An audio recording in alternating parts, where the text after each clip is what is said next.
Come on, serious suggestions, please. I'm not trying to write a thriller here. It's supposed to be an essay, you understand? An essay! That means facts and logic. Well, if it's facts and logic you're after, you shot yourself in the foot with your choice of research topic, didn't you? The Totara Suna mystery. When so much remains unexplained, there's little to be objective about. Unless, of course, you restrict yourself to textual criticism. Yeah, well, this is my teacher's area of research. I can't change that. But it's fascinating enough without having to sensationalize it, don't you think? The strange location, the missing details, a mysterious person. I want to write my essay on something interesting, and I'm interested in getting to the bottom of all this. That's the only reason I came to you. Yes, you came to me, so all the more reason to take my advice. The fact is, it's the dramatization that will make people want to read it. There's no getting around that. Okay, but... Did one of them just mention Totara Suna? But that's all the way in Inazuma! Is it just Paimon, or is it kinda unusual for someone in Sumeru to want to write a paper about that? Everyone here's just going about their business. Maybe it really is just Paimon. Guess people here are free to research pretty much anything. Great! Let's go find out what this Totara Suna mystery is all about.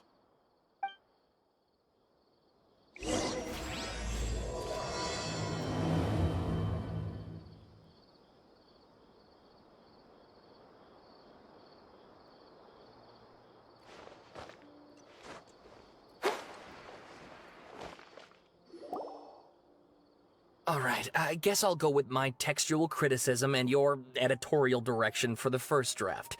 I have a feeling that the missing Kabuki Mono will end up being the main focus of this paper. Ugh, if only we knew where to find that traveler. From what they say about him, this seems like the kind of thing he'd know about. Oh, you're the traveler, you say? Hey, what's with that face? Don't believe us? No, of course I believe you. Actually, I first heard about your great exploits when I was still in Inazuma. This is my first time coming face to face with you and your mysterious silver-haired companion. I couldn't believe my luck, and out of force of habit, I started, examining the evidence. Sorry. Sawada, for the love of... Sorry, we don't get out much, so our social skills are kinda lacking. Traveler, I hear you've helped many people a great deal and been to many places. Would you be able to tell us about Totara Suna? Actually, we don't know much about that place either. In fact, we only came over here because we heard you talking about it and wanted to learn more. I see. My teacher chose this area of research as a personal challenge. He said it's difficult to get into because even Inazumans don't know much about Totara Suna's past. But who'd have thought that... If you don't mind, I'd love to show you all my outline for the book I'm writing about Totara Suna. Hold on, Sawada. Don't you think that's a bit of a deep dive for a first read? Well, fair point. In that case, please ease yourselves in gently by taking a look at Akaba's latest essay draft. Let me give you some background. This all started with the discovery of some records in Totara Suna. The writings mentioned someone by the name of Mikoshi Nagamasa, who crafted a fine blade. But in the end, he threw it into a fire to destroy it, and killed his servant Katsuragi. Why? Well, no one knows. Apart from the swordmaker, his servant, and the one who wrote this all down, the records also mention a Kabuki Mono. This seems to be an Inazuman word for an eccentric stranger, someone who dresses funny or acts in an unusual way. That's right. Akaba's teacher has spent quite some time researching these events on the ground. This Kabuki Mono lived in Totara Suna for a while before disappearing without a trace. And shortly afterwards, as Akaba mentioned, things got pretty ugly. So first this strange person goes missing, then a murder happens? Seems kinda fishy to Paimon. Yes, my thoughts exactly. So I helped out too. I asked everyone I could think of if they knew anything about what happened back then. And wow! Did I get lucky! Stop shouting! This part's important. I just wanted to make it stand out. It just so happens that a friend of mine works at the government records office. He looked into it for me, and I can now confirm that all the aforementioned individuals did, in fact, live in Inazuma over 400 years ago. Even back then, Totara Suna was already at the center of Inazuma's smelting industry. The man in charge was a government official named Niwa. Curiously enough, it seems like he went missing too.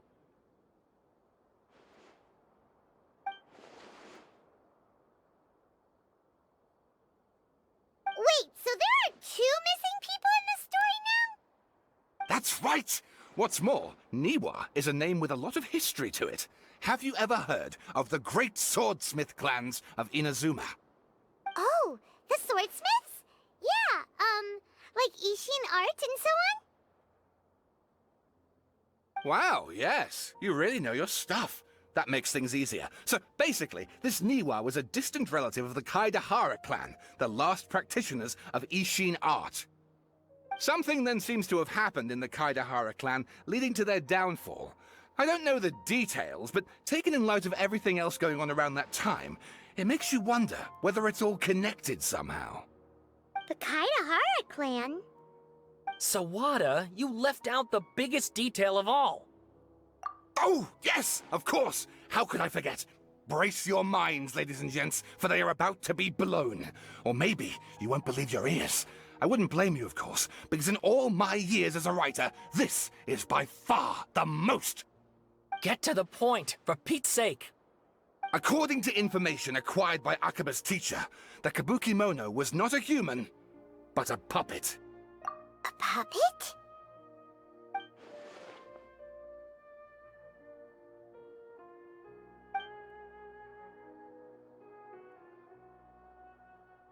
Aha! Judging by the looks on your faces, you do know something after all. No! Paimon just meant, how creepy! The way you described it makes it sound like a ghost story. I agree, it does. But considering that non-human races in Inazuma are by no means uncommon, spooky events are to be expected. And that's exactly what my book is about. Please, take a look.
Oh, and please read my essay draft as well.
Sawada was encouraging me to follow his more creative approach, but I think essays should be grounded in facts. I don't think explaining everything away with mysterious forces will cut it. Oh, how about if I plug the holes in Sawada's narrative with political intrigue? Like, I could put a turf war between rival factions at the center of the whole series of events. Wait, you're allowed to just make stuff up? Pretty sure you've gone from essay to guessay there. Akaba, look. Your teacher has researched this extensively. I've reached out to everyone I could think of. Whatever information we have now is all that there is to know. This is as much detail as you're ever going to get. Besides, if there really was a political power struggle going on at anything like the level you seem to be suggesting, what hope would we ever have of finding out the truth? Good point. Okay, back to the drawing board, I guess.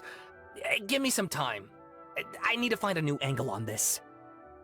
We have some other stuff to do, so we'll have to say goodbye for now. Good luck with your essay! All right, thank you. If you find out any more info about all this, please do let me know. Thanks so much.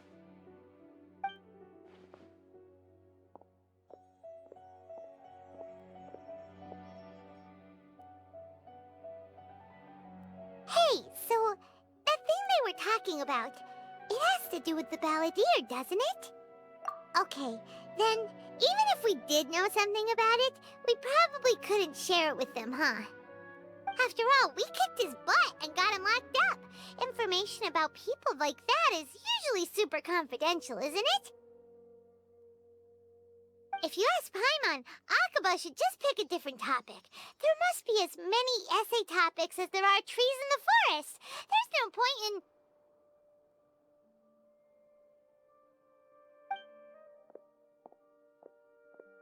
Ah! Hey, did you see that? He literally just went by, over there. It looked like... the Balladeer! No, it can't have been. He got locked up. Oh, quick, let's catch up and see.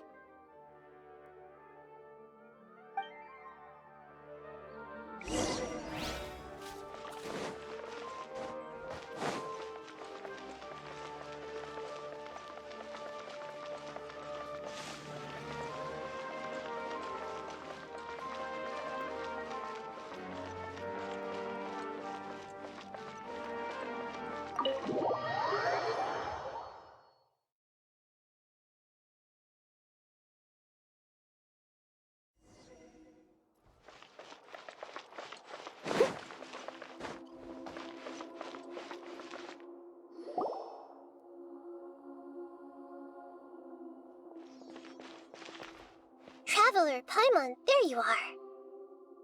Nahida! Bad news. We just saw the Balladeer strolling around in public. Did he escape or... Ah! It's him! Sure enough.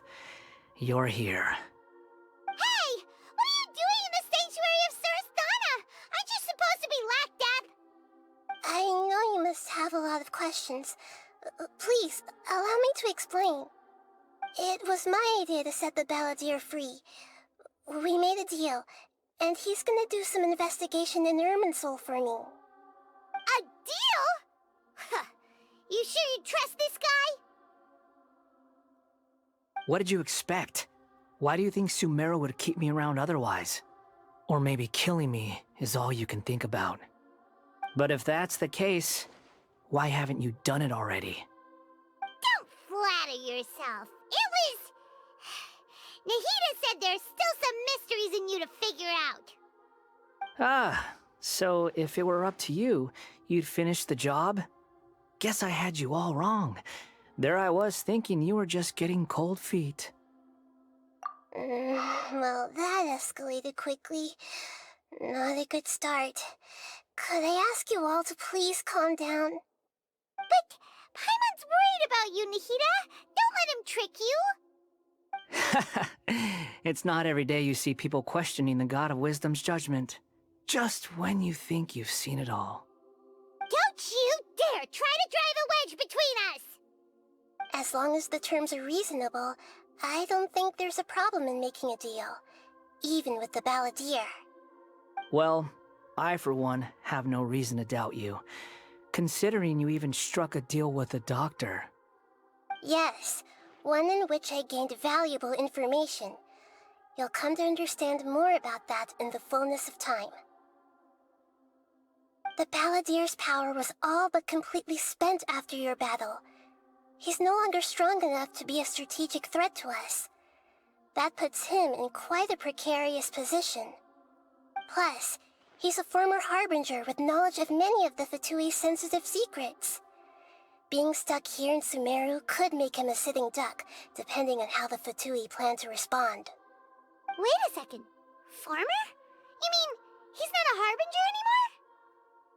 I take no pleasure in saying this, but it seems as if the doctor had no intention of welcoming back a loser, so... Sometimes it's you using them, other times it's them using you. Most human relationships are this way. Certainly all the stable ones are. That's how it was between me and the Fatui, and also between each of the Harbingers. So as long as you have some value to offer, nobody will ever abandon you. But after recent events, even I have to admit that I'm not worth quite what I used to be. Well, if the Fatui are gonna reevaluate my utility, I need to have a backup plan for myself. As we discussed, I don't like causing harm to living beings, and you said you need protection. So, why not join forces with us? I think these two have made their objection to that idea fairly clear, don't you? And they're your friends, so I guess you'll be siding with them. Yeah, obviously! Nahida, don't listen to him! Then let's put that discussion to the side for now. We still have time. Today can be a trial run. Where we go from here will depend on how well we manage to cooperate today. All right, then I'll do what we agreed. Good. Go now, and keep in touch. Nahida, are you serious about this? Yes. I have my reasons for this decision. In fact, I'm largely doing it for your benefit. Yes. As I told you once before, there's information about your twin in Irminsul. Oh, yeah. Actually, that's the whole reason we came to see you today. So, you have an update on that? Mm-hmm. You may remember me mentioning that the Fatui had not included your twin's details in the Descender category. This is an extremely important point. It's possible that the Fatui have other information that even I don't know about. And since the Balladeer used to be one of them, he'll be better acquainted with this information than I am. He was granted the power to connect with Irminsul when he almost became the god of a new era. Even though he no longer has the gnosis, some traces of its power remain in him. He can still connect. The amount of information in Irminsul is vast beyond description. Sifting through all of it without knowing what to look for would take too long, even for me. So I asked the Balladeer to search in Irminsul for any information about the Descenders. He's more familiar with this kind of information, and should be able to find it more quickly. Exactly! Or what if... Paimon just doesn't trust him! He's treated us as enemies every time we've run into him! I understand. But sometimes, everything is dictated by which side you're on. How things will go in the future depends on what information he brings back. And Traveler, I know what your heart desires most of all. Our minds have connected several times before. There is a corner of your heart reserved for an intense longing. A feeling of being all alone in the dark, searching for the one candle whose light still burns. As Sumeru's deity, it is my responsibility to be on guard against the Balladeer. But as someone who counts you as a friend, I want to do something for you. If this deal with the Balladeer can give you the answers you've been longing to find, then it's worth it. It's my pleasure, really. You're Sumeru's hero. You've more than earned it. Paimon's still worried about this idea. Is there anything we can do to help? I was going to contact you about that, but then you suddenly showed up on your own accord. Seems like we have a telepathic connection. In fact, I was going to ask you to supervise the Balladeer on my behalf while he carries out the task I assigned. Even though he only has a fraction of his full power left, that's still a fraction of a former Harbinger. If you could accompany him, it would put my mind at ease. Of course, I'll be there to help guide you through Irminsul from the outside. Great, thank you. Prepare yourselves. I'm going to transport you into Irminsul.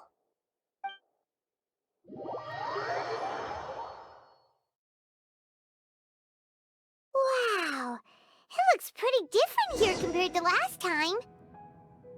The colors are gentler. Guess that must be because Sumeru's at peace now.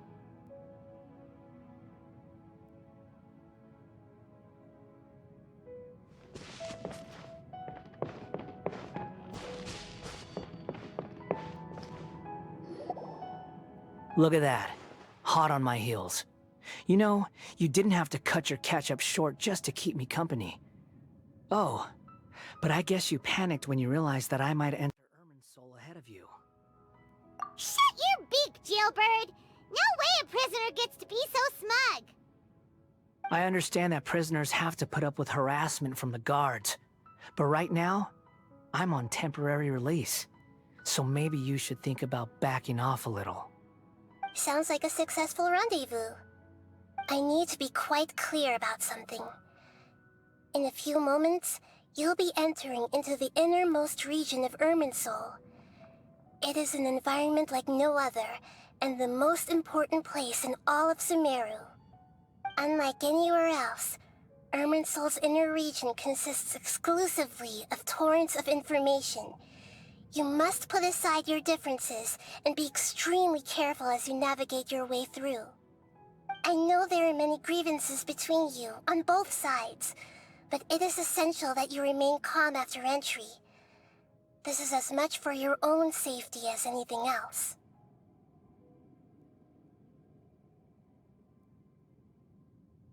Fine. Let's call it truce.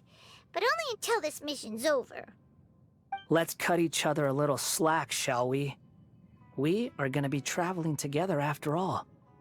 Per my agreement with Lesser Lord Kusanali, I'll be at the front. It's my job to lead the way and get rid of any obstacles in our path.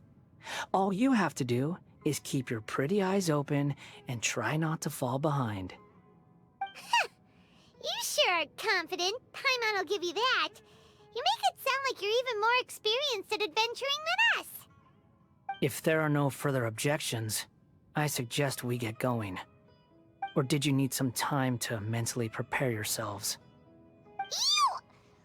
Ugh, the snark on this guy. It's unbearable.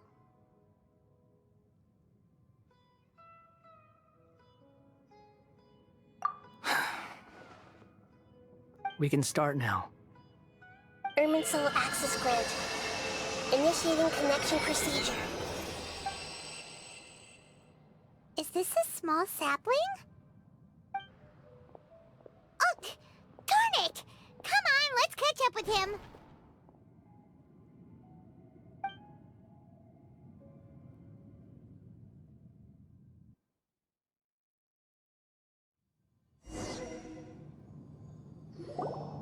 Wow! So this is the inside of Irminsul. Ooh! Paimon's never seen anything like this. And it feels like a sacred place. Irminsul is closely intertwined with the entirety of Teyvat. Every bit of information flowing here means something. Pick your jaws up off the floor. It's time to go. Why is it that Paimon just wants to do the opposite of everything he says?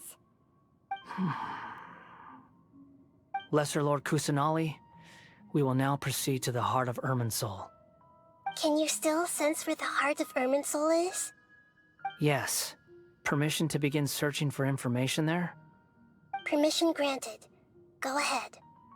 Let's go. Stay close. Don't go running off. Hey, so, say we did go running off in here. What would happen? What are you smirking at? I was just imagining the look on your travel companion's face if you went and got lost. Anything's possible in here. You can't rule anything out. So if you want to stay safe, your best option is to stick close to me.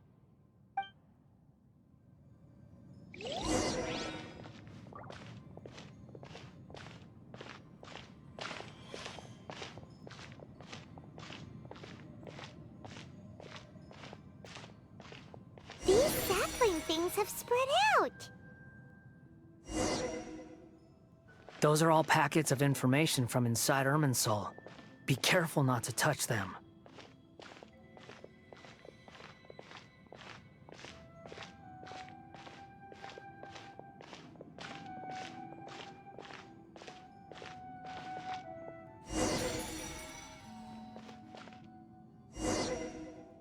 It looks the same in every direction.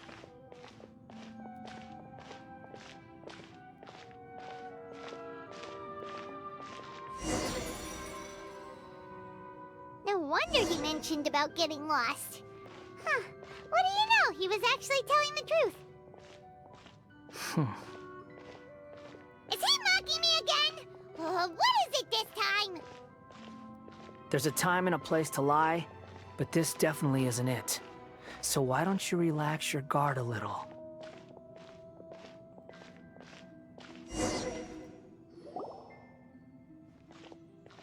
We're here. What a huge tree!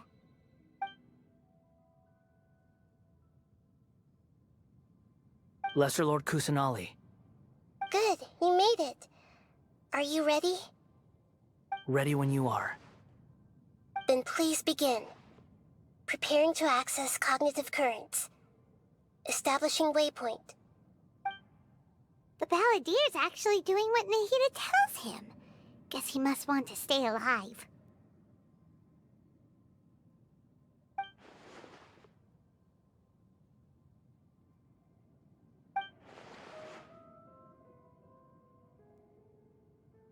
The rest is up to you.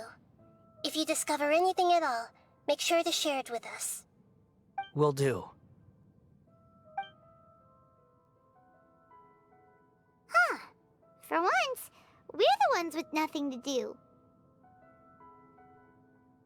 Traveler, Paimon, would you like to talk?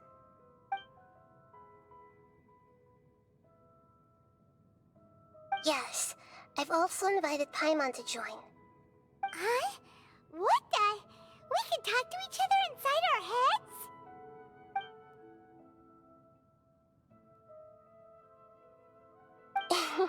That's part of it. Plus, we're all friends. There's nothing wrong with us talking like this once in a while. Paimon's never tried this before. This is great! So, Paimon's been wanting to ask you something. Don't you think the Balladeer's a bit of a walking contradiction? He's always talking back, but he seems to listen to what you say.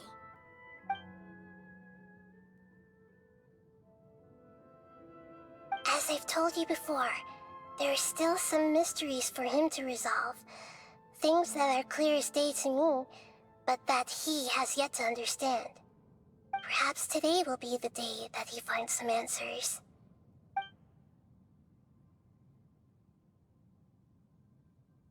Well done. Smart and attentive as always.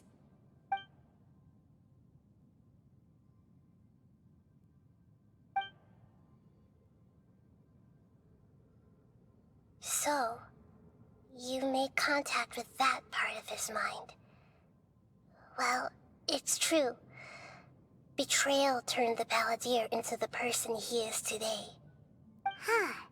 Paimon thought nothing could get under that guy's skin. Turns out, he can get hurt and angry just like anyone else. Everyone has a history, Paimon. Even if you're a puppet created by the Electro Archon. Speaking of puppets, we ran into two people at the Academia today talking about an essay. Turns out their topic was about the Tatarasuna incident. Nahida, do you know anything about that? If you mean the mysterious events, the Kabukimono and so on, yes. I know about all of that. Really? Because from what they were saying, it sounded like lots of Tatarasuna's history is still unexplained. And most of the information we have now is just from people filling the gaps with their imagination. At least that's what they thought.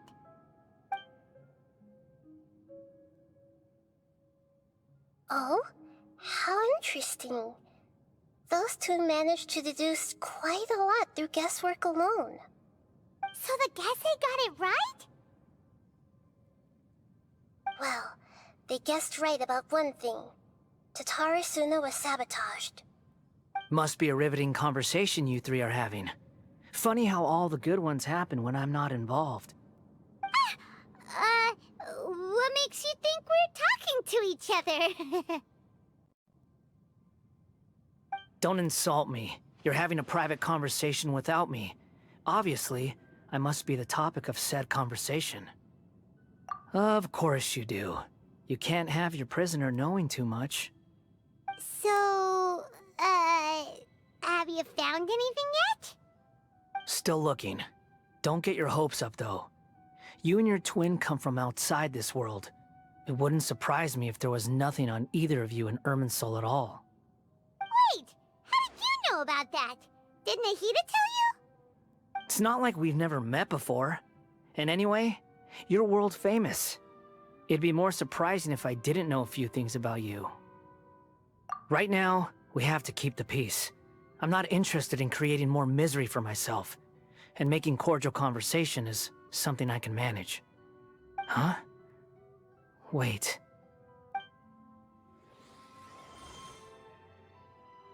This light. It looks similar to those saplings. What could it be? Anonymous data. Hey, don't you forget the agreement! You have to share it with us! Shh. Just wait. Mr. Niwa, are you certain this is worth the risk? We are talking about Tatarasuna's furnace, after all. It may not pay to act rashly. There's no one else who can enter the furnace. It has to be me. Is that so? Well, since you insist. It's...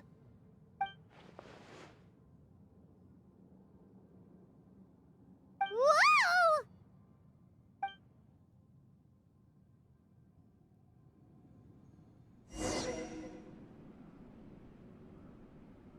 I have been in Tatarasuna for some time now.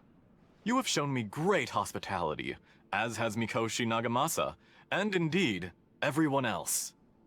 Under your leadership, Tatarasuna is a warm, welcoming place, like a giant village. People are gainfully employed, their lives have purpose. They are motivated. As I understand, the Raiden Shogun has, in recent years, eliminated much of the evil that plagued Inazuma. As for Tatarasuna, it was originally established as a means of safely disposing crystal marrow. The forging industry with crystal marrow as a raw material has since flourished, giving rise to generations of swordsmiths. Some world-renowned, others unknown, all passing on their legacy. Skills, blood, dreams. Every smith brought into this trade looks to find their purpose between steel and blade. That is why you accepted the proposal brought to you by myself and Akame. Yes, well, were it not for you coming to Inazuma and happening to make Akame's acquaintance, the two of you never would have joined forces. And he would be the first to admit that there's no way he could have revolutionized our forging process like this on his own. At least not on the same timescale. You allowed Akame to take all the credit for a method that you jointly developed. He sold it to me, and now every piece of ore here is smelted using the new technique. Even now, You remain one of Dottore Suna's key consultants, working right here alongside us. I believe it is you, sir, who are truly responsible for the changes in our manufacturing and forging methods. You flatter me. From the outset, I saw much that was commendable in the forging industry of Inazuma, and it has been my great honor to befriend you all. So you say, Escher. But is this really the truth? My good sir, what do you mean? I tried to resist thinking it was all connected, because I didn't want to speculate, and I didn't want to believe that things could turn out this way. What have we gained from adopting your new technology? Ominous black smoke? Mounting production problems? Worker fatigue and casualties are up and continuing to rise at an alarming rate. And recently, as you well know, someone died because of that strange filth inside the furnace. We've kept the truth from spreading outside, but still, I suspect you understand it better than I do. None of the people who went out to get help have come back. Now, our mutual friend, the Kabuki Mono, is taking the Golden Feather to Narukami Island to seek an audience with Shogun. This is our last hope. But that doesn't faze you, does it, Escher? Nothing does. Otherwise, why would you still be standing there with that smile on your face? I'm just surprised that you finally chose to be so sincere. I'm sure you've been harboring these suspicions for quite some time. Mikoshi Nagamasa may have noticed that there was one common denominator among all these events. Namely you, Escher. But Mr. Mikoshi is more cautious than I. He does things by the book. After all, Nagamasa is the adopted son of Mikoshi Torichio, the yokai struck down by the Shogun's own hand. If he truly seeks to redeem his family's honor, an abundance of caution is well advised. You're well informed on the subtleties of his situation for a mechanic all the way from Fontaine. Are you sure you're not a little overqualified? Why, Mr. Niwa, are you suggesting I find a job as a diplomat? Sadly, I am so very attached to my craft. Enough, Escher. I'm here because an evil force is raging inside the furnace. And someone needs to take your new device inside the high-risk zone so we can absorb it and put an end to the problem. I'm in charge here. And I'm about to take some responsibility and head inside. Probably to my death. But what about you? What are you still doing here? Judging from the look in your eyes, you don't seem to trust me. Drop the act! We're past that now. Whoever you are, it looks like your plan to destroy Dottore Suna has worked. I just want to know what you're still doing here. What's left? Don't you have all your answers by now? Honestly, I'm just waiting for the right moment.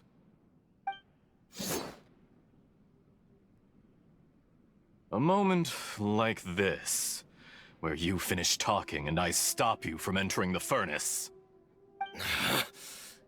You...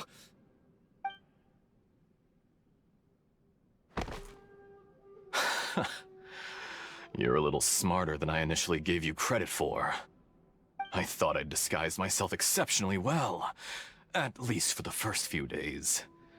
But to my surprise, you had your people look into my background right from the start. It's a long journey from Inazuma to Fontaine, but that didn't stop them. Eventually, they managed to confirm that Escher was an alias, and that I was not from Fontaine at all. And yet, despite all of that, you still fail to realize my true identity, and what I seek in Dottore Suna. Did you really think you would be able to see through my plan? If you kill me, there's no one who can get inside the furnace. So you're really going to destroy this place? Is that it? Oh, but you're quite wrong. There is one other person. Some may not see him as a person, but you told him yourself. You're not a puppet. You're a human. You're just missing a heart. Whoever you're working for won't get away with this. They'll be found out. But this makes no sense. What are you really trying to accomplish by all this? Why go to all this trouble? It's no trouble at all. Patience is a virtue which I have in abundance. This is all part of a carefully controlled experiment. If you must know, I'm happy to divulge my true identity. I'm a Fatui Harbinger. Call me the Doctor. The Fatui? Who? What do you want? Just to create a minor inconvenience for your nation. That's it? That's why you gave us your cursed technology? Just to let loose the evil energy from the crystal marrow? Look how even the righteous soul is filled with venom when faced with its demise. My device functions precisely as you say. It is the only chance you have of preventing a catastrophe and keeping the truth from the outside world. However, I did not make it with you in mind.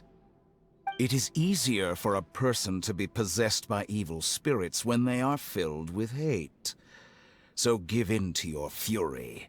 I want to see what happens when a malevolent heart is placed into an unsuspecting puppet. Make no mistake, even without you, that pure, innocent puppet would only end up being used by someone else instead. What other reason would a human have for befriending one who is not of our kind?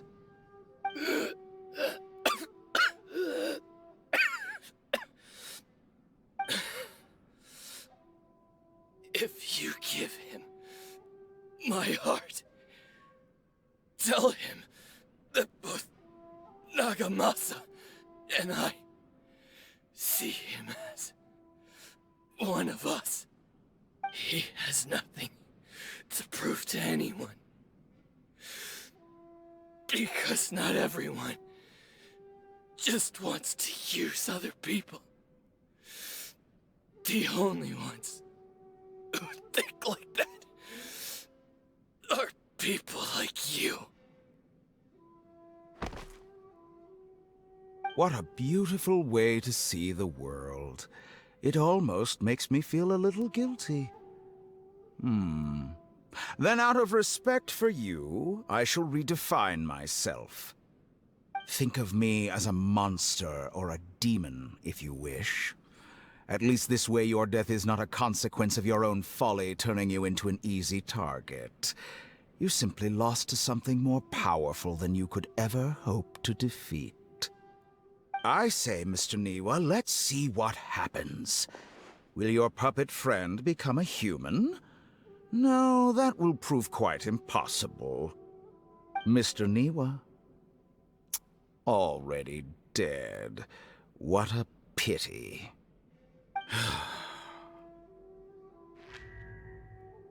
Jester, I have completed the task you gave me. Creating a gap and infiltrating Inazuma's inner workings. What fun it was. I'd like to introduce a puppet to you. If he proves useful, let's make him our newest comrade. And if not, let's turn him to dust. Hey,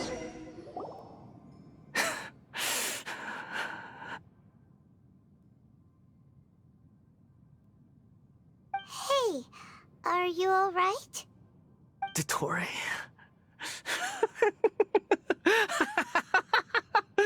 Dottore!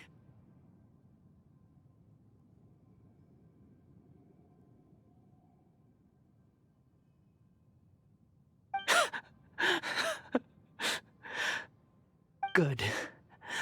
Good. Was that the doctor? Did he turn into a mechanic from Fontaine? But why did we see things from his perspective? When I touched the doctor to confirm whether he'd eliminated all his segments, I read this memory in his mind. You have to admit, it must be the truth. Maybe so, but it means nothing. Does it? But this memory shows that Niwa didn't betray you. He never meant for you to be the one to take the device into the furnace. You know very well what that means. Even more so than I.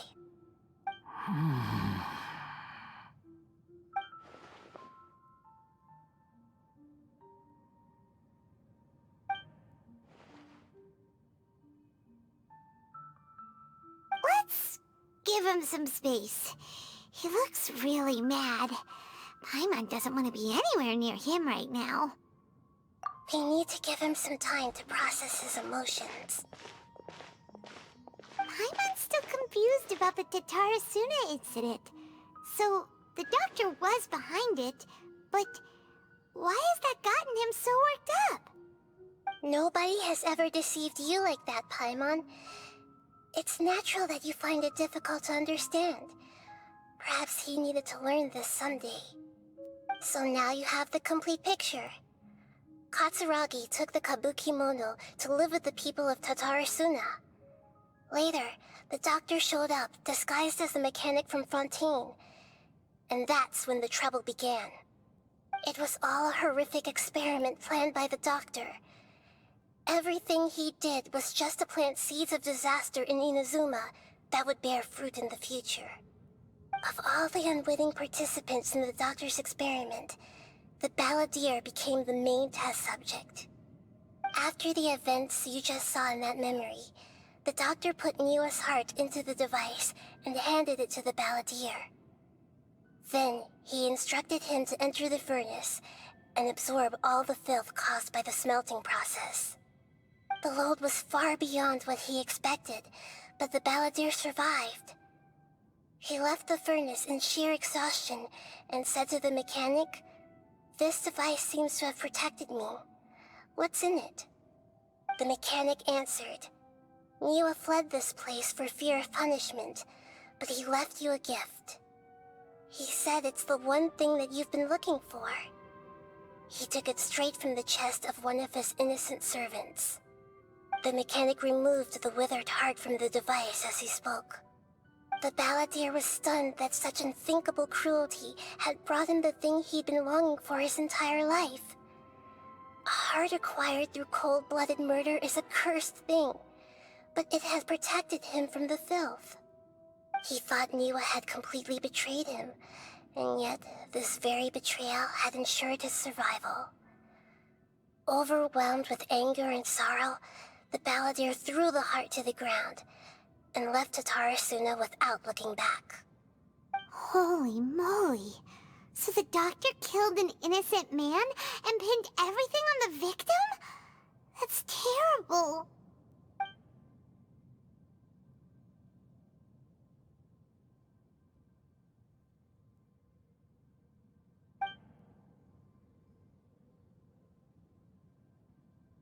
Yes. Only if he understands this can he choose a new path forward.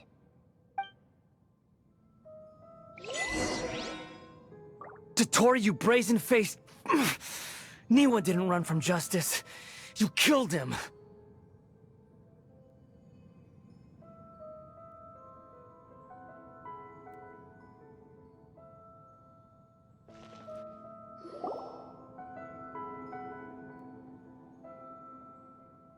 Shall we see how he's doing?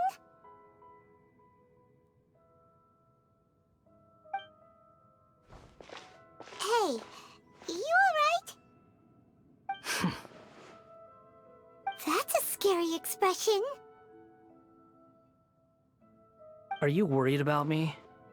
If we didn't have such a history, I'd almost think that qualifies me to be your friend. It won't. I'll keep my end of the deal. Hey, are you investigating the stuff we want to know about? That's why we're here. But unfortunately, there's no information about the Descenders in Irminsul. Even if you can't find anything, that seems to confirm it. Irminsul does not keep records on the Descenders. Anyone who comes from beyond this world is not counted as part of Teyvat. Oh, does that mean we have to leave empty-handed?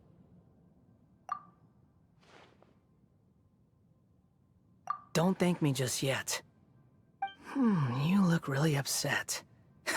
Well, since Irminsul was a dead end, I guess I can share some other info that might interest you.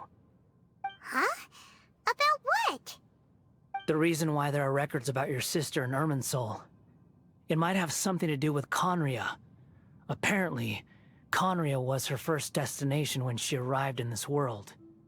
Plus, she only came to this world because the heavens responded to the summoning. The heavens responded? The Jester told me this himself. You can take his word on this. He was a royal mage in Conria, and lived with your sister for a time. I don't know the details. It's up to you whether you want to believe me. All I can say is, I wouldn't lie to you about this.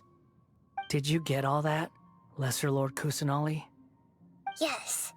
Astonishing news. Does this info count towards my mission? It wasn't from Irminsul, but was it valuable? Very valuable. Good. In that case, I'll take some time for myself now. Huh? What have you done? Lesser Lord Kusanali was right. My power's all but completely spent. Even if I use all of the divine power left in me, I can't sustain this shield for very long. I shared a secret with you, and now you owe me. So in return, I'd like you to answer a question for me. Give me your hand.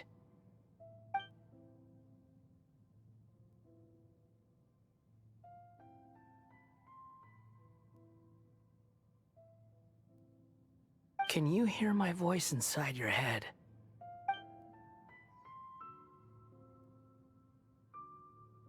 No, I can't do anything like that anymore. At most, all I can do is exchange a few words with you. So tell me, in this world, is it possible to change the past?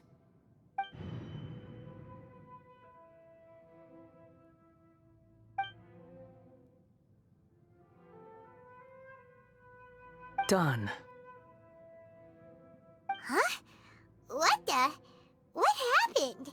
Paimon only saw you hold hands for a second. Nothing. I was just thanking him for helping me.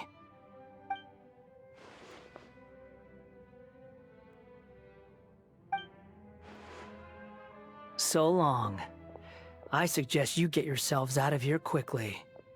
Where are you going? Hey, wait up! Didn't you say not to go running off? Fast reaction time. But I don't think we'll be seeing each other again.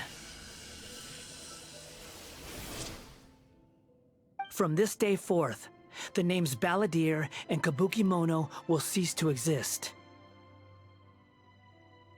Those who died in Tatarasuna because of me deserve another chance at life. Hey, Balladeer! Don't do anything stupid! You know, I never did like insects. Hordes of the puny things swarming together can be a real nuisance. And I enjoy nothing more than to stamp them out like the pests they are. But if a colony of harmless ants isn't threatening anyone, I guess they deserve to be left alone. Luckily, everything can be set right. It's time to solve this once and for all. Balladeer! Balladeer! Uh-oh, he disappeared. Come on, we gotta find him somehow.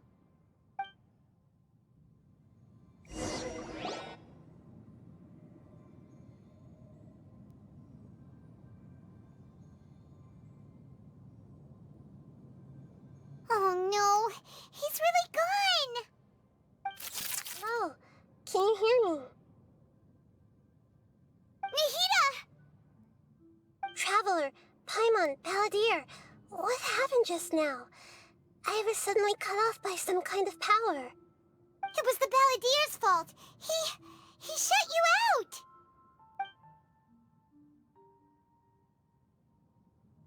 I didn't think he'd be capable of something like that with so little power left.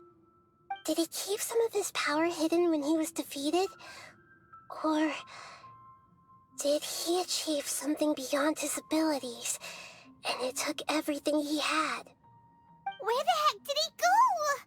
Ugh, it's all our fault. We were supposed to keep an eye on him. Sorry, Nahida. Don't be. It's not your fault. Please, let me handle this from here, even though I'm not sure I can solve it. We're running out of time. Follow my lead and get out of Irminsul as soon as possible.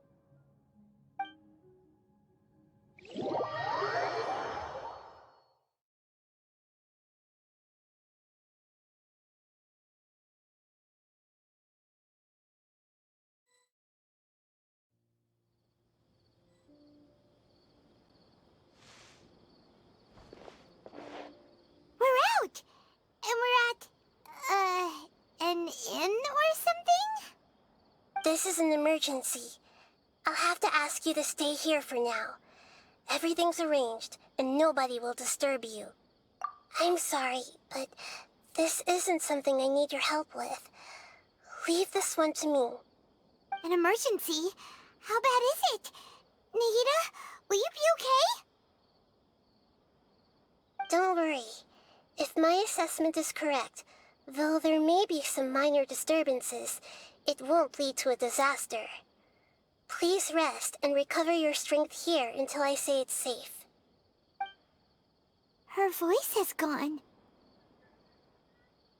Paimon can't shake the feeling that something really big has happened. What do you think the Balladeer meant? And why did he suddenly grab onto you before?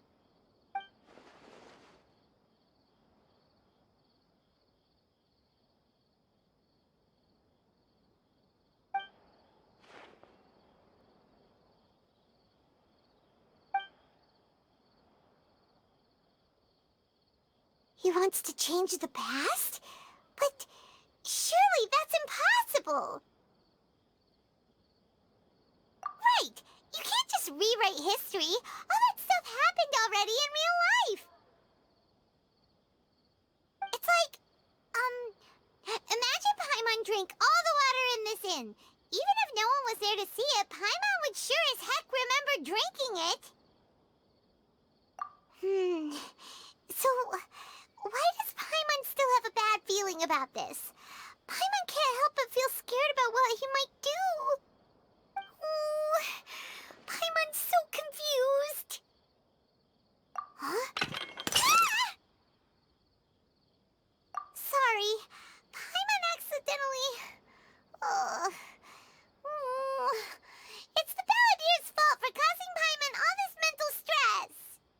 But erasing yourself from history? It's unthinkable. Is that really possible in Irminsul? Uh-oh.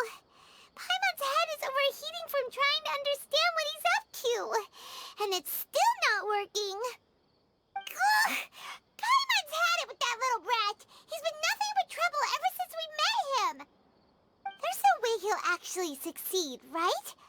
Otherwise, won't everyone who's connected to him be affected too?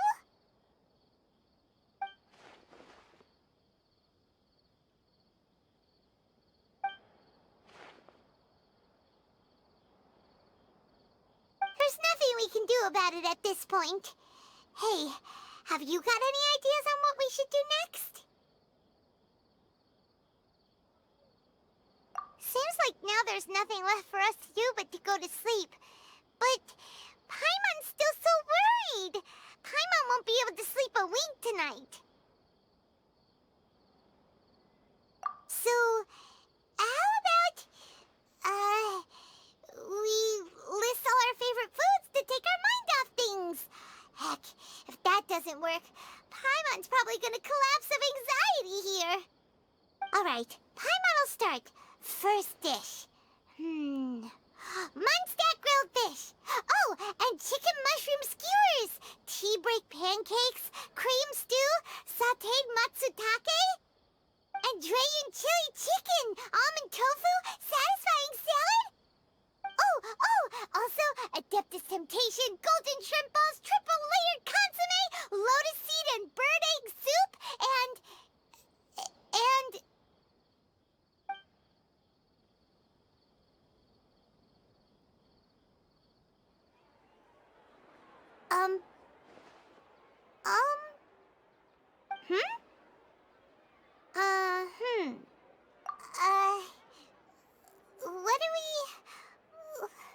What was Paimon supposed to be doing just now? Paimon was, talking? Huh. Paimon suddenly can't remember what she was talking about. What was it again? The Balladeer? Is that a food too? Huh. Weird name, though.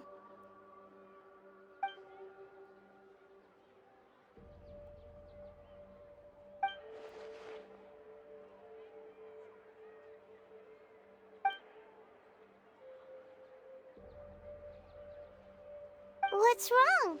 Your eyes are like saucers. Was it something Paimon said? So, the Balladeer. Is that someone's name? 'Cause it sounds like a nickname or something.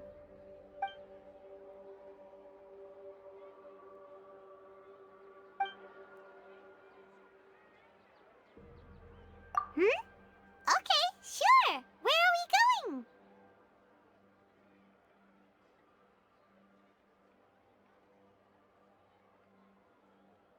Huh? Fine by Paimon, but is everything okay? You're acting like this is an emergency.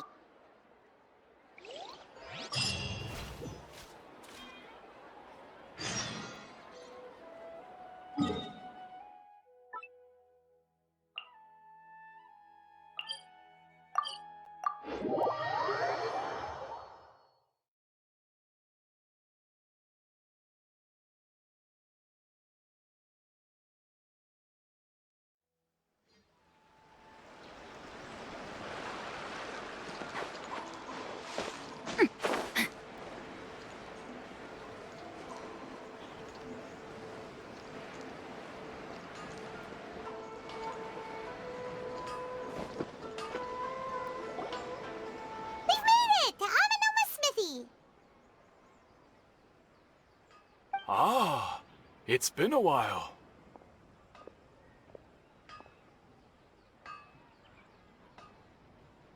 Of course.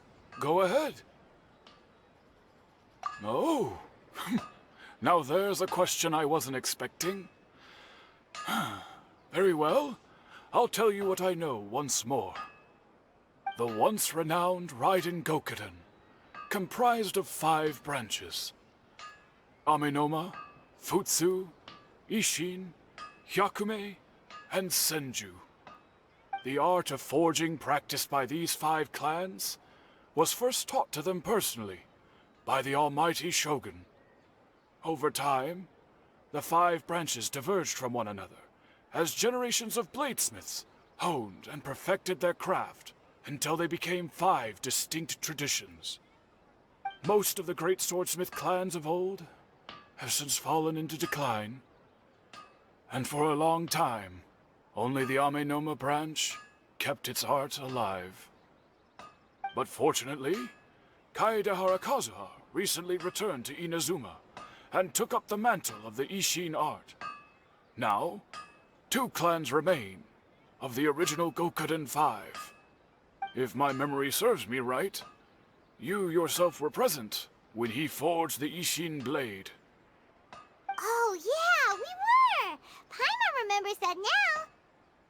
We learned a bit about the decline of the Raiden Gokuden then, too. It seems like such a shame. That, my friends, is a tragic tale indeed. In fact, this was not made known to me for most of my life. All these years, I knew of those great clans' demise, but never the cause. Only recently, when the question was on my mind, did I ask Kaedehara Kazuha about this. He told me that, as we are both heirs to a branch of the Raiden Gokunin, it was right that I should know the truth. There is no harm in telling you, but I must warn you. It is a dark and sorrowful tale. The Raiden Gokunin were the targets of a murderous rampage by a vengeful bladesmith. Vengeful? Why? 400 years ago, so I'm told, there was a catastrophic malfunction in Tatarasuna's furnace.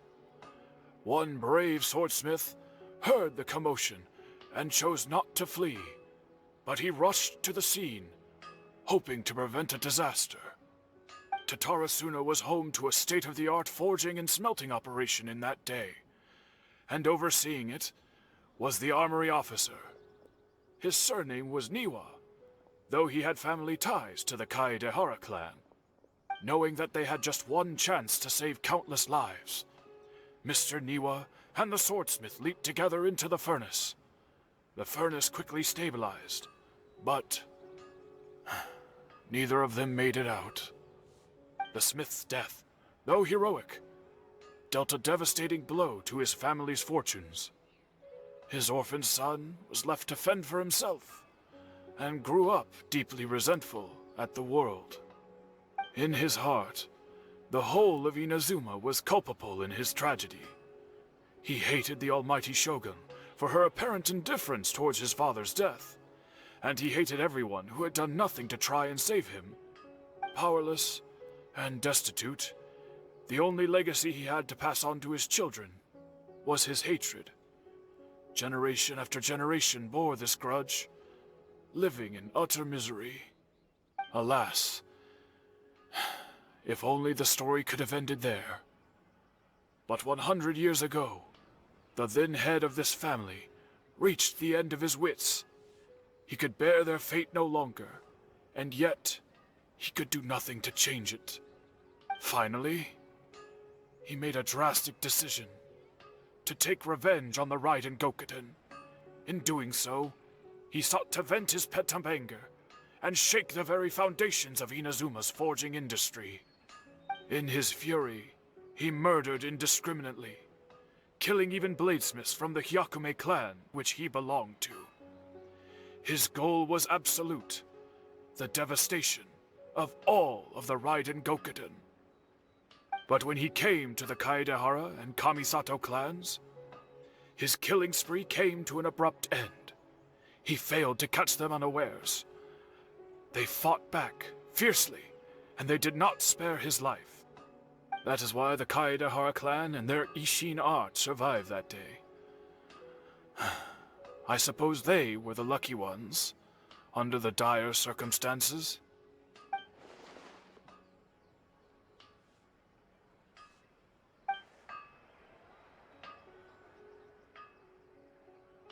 Was there anything else you wanted to ask? Kazuha? Why, yes. Just yesterday, in fact. We spoke for a while over some tea. He seemed well.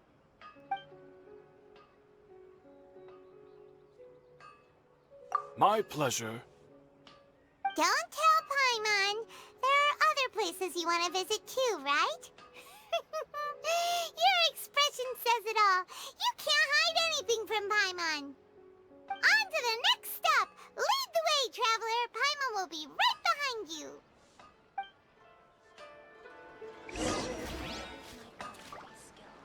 Okay.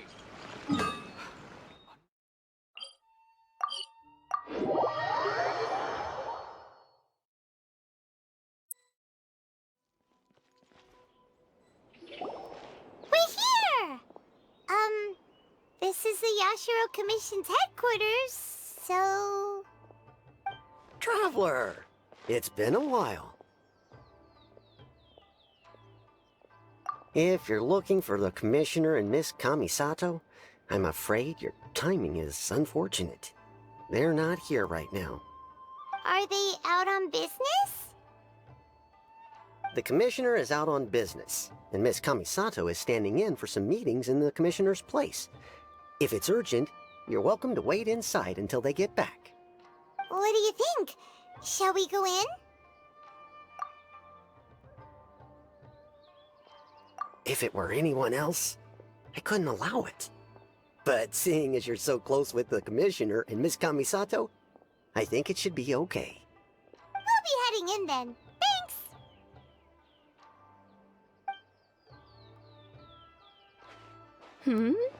Hello, dears.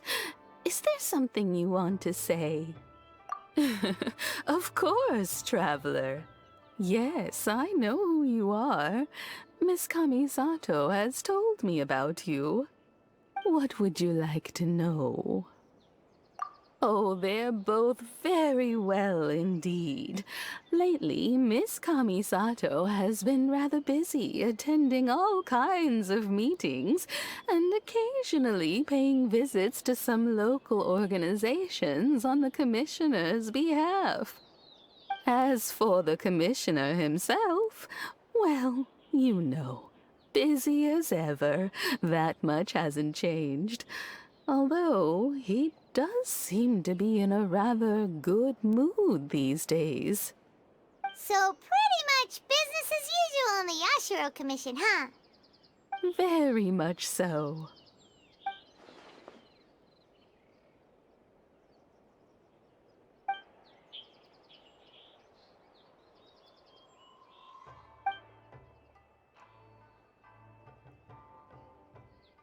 Well, got any more questions? You're very welcome. In fact, I would love nothing more than for you to come and visit more often. But I'm sure you must be far too busy to have time for that. Miss Kamisato talks about you all the time. She seems so thrilled to have you as a friend, and she's always saying how talented you are and how much she admires you. I must say, many things in Inazuma seem to have taken a turn for the better since you arrived here. So you're not just Miss Kamisato's knight in shining armor, you know. You're a hero to us all. I mean it. Whenever the Commissioner dines at home, Toma always joins him. I always find myself at my most relaxed when I'm serving the two of them and listening to them chat away. The Commissioner has such a busy schedule that he doesn't always have the chance to take his meals at home, but given the opportunity, he always prefers to dine here. They say it's because Toma's a much better chef than most. Oh, the Commissioner is so fond of home comforts. They get to talking about you sometimes, too, you know. Always with a very fond tone. The way one would talk about dear old friends around whom one can truly be themselves. Miss Kamisato occasionally joins them as well. Whenever the whole family gets together and they start talking about people they've met and experiences they've had, you always get a mention. It's been many years now since the late Mr. and Mrs. Kamisato passed away. Much has happened in the Kamisato clan in that time. As someone who is old and gray enough to have watched their son and daughter grow up, it makes me so happy to see them meet a dependable friend whose company they enjoy so much. So, In the future, if you ever do have the time, please know you are always very welcome at the Yashiro Commission headquarters. There will always be at least one old lady who would be delighted to have the pleasure of your company. Wonderful. Thank you. Paimon likes it here too! Also, you were saying something about the food here being really great. Paimon's itching to try it. We may just have to invite ourselves around for dinner sometime. Paimon meant we should come pay a visit again real soon. Ideally around dinner time. Of course. You're always welcome. Alright, goodbye for now. Where are we going next? Great! Goodbye, ma'am! Don't worry, we'll see ourselves out.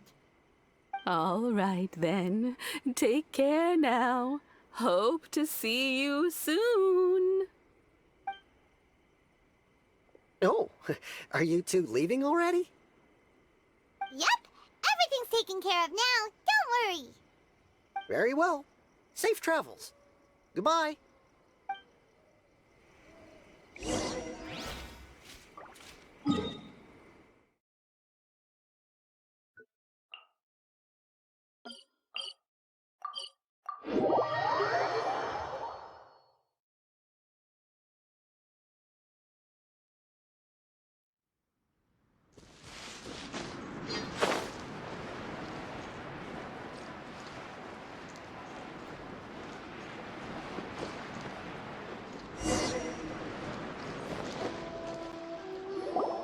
Well, here we are.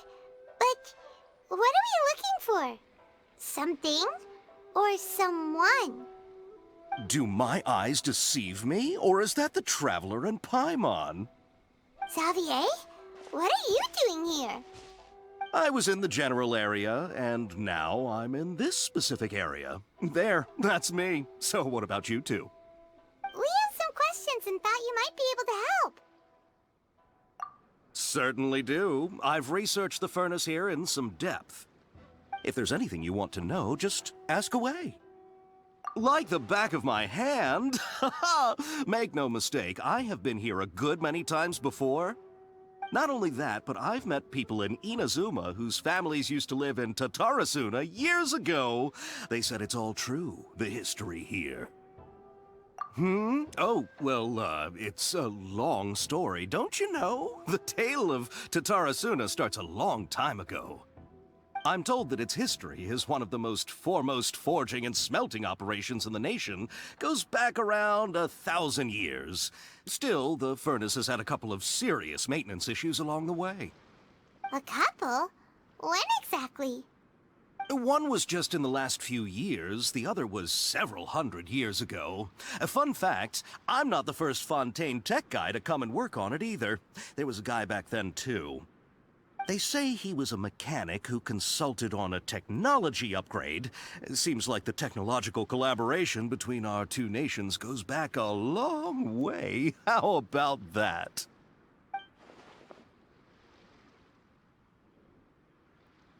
Hey, weren't you gonna ask Xavier something about Tatarasuna? Come on, ask already. Oh, I didn't realize you two were here for a history lesson. Me neither. Paimon doesn't know what's gotten into this one today. Feels like we've been preparing for a history exam or something. What brought this on? Did you just wake up today with a sudden burning desire for historical knowledge? Sure, go ahead.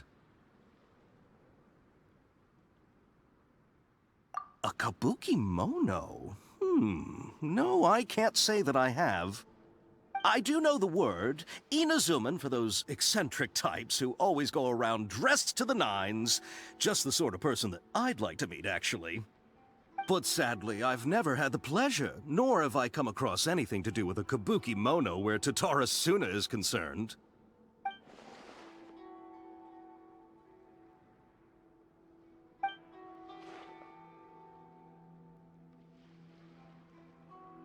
Of course! Don't mention it. Oh, we're leaving? Oh, you're most welcome. More than happy to help. Farewell. Looks like you got all the information you're looking for. Sure, but what's up with you today? Whatever it is, it seems like it's really troubling you. Keep your smile, Spinal Crocodile. No matter what happens, Paimon will always be there for you. Hey, don't mention it. Alright, let's head off and go meet Nahida.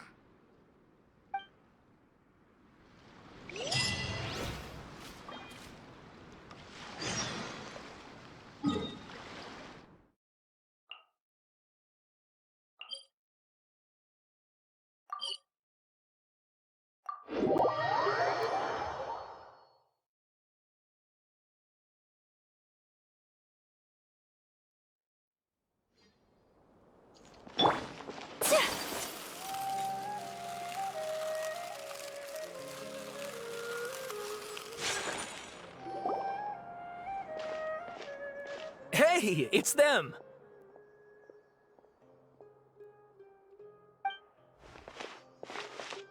Akaba, Sawada, you're still here?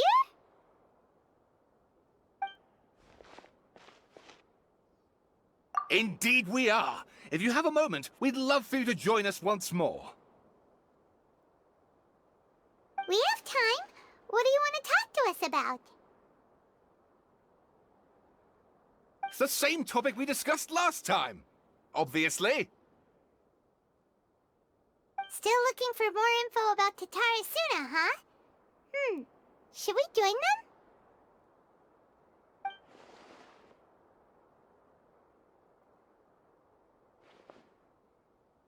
Unfortunately, we haven't made any real progress.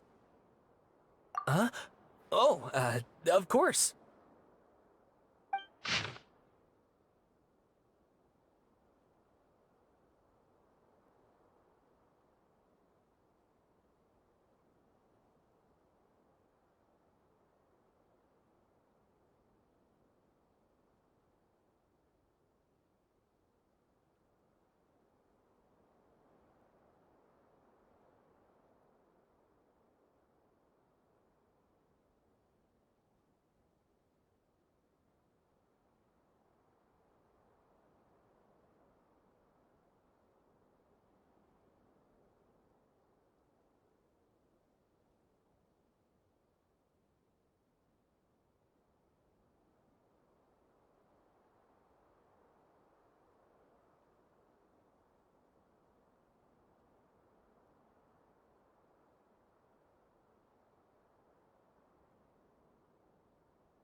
I presume you'll want to read mine as well. Here.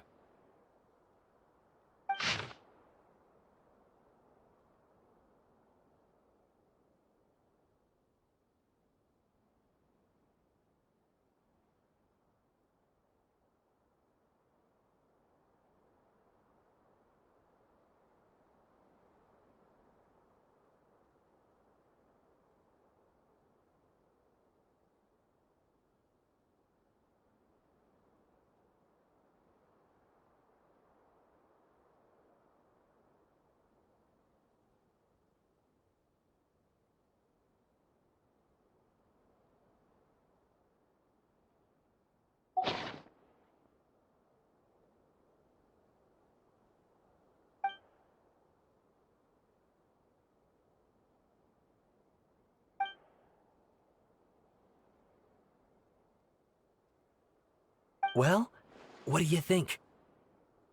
Hey, Traveler. Remember how last time Akaba was saying how he wished he could gather more information about all this?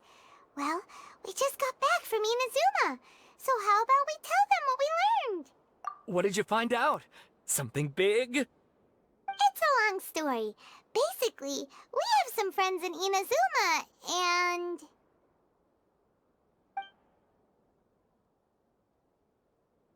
Wow, so many new details. Thank you so much for sharing that with us.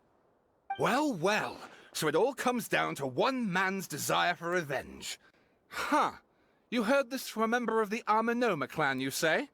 Then I guess it must be true. Ugh. So there's no ghost story here after all. This new information actually lends further credence to my hypothesis. Evidently, swordsmiths were seen as having an incredibly prestigious role in society those days, to the extent that harming them was conceived of, at least by the perpetrator, as a way of exacting revenge against those in power. Yes, okay, point taken, you were right. But that doesn't mean I can't carry on with my novel. And they're back at it. These guys are really into this. Oh, so sorry. Look at us, prattling on about our projects and ignoring you. Thank you so much for the information. You're welcome. See ya. Keep us in the loop if you find out anything else. Will do.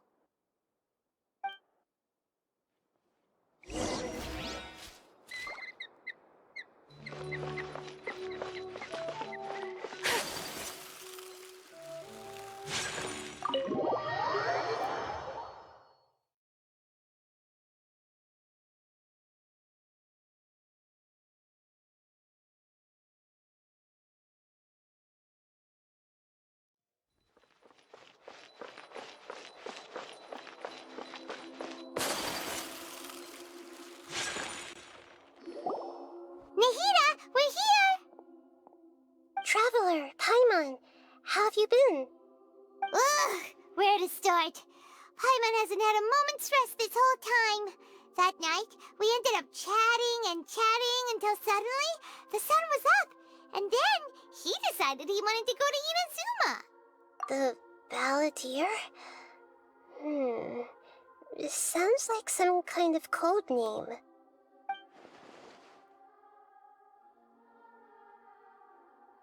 You look troubled.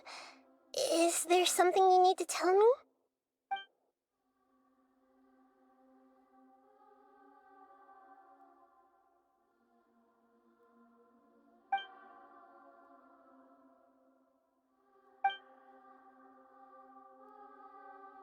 Traveler?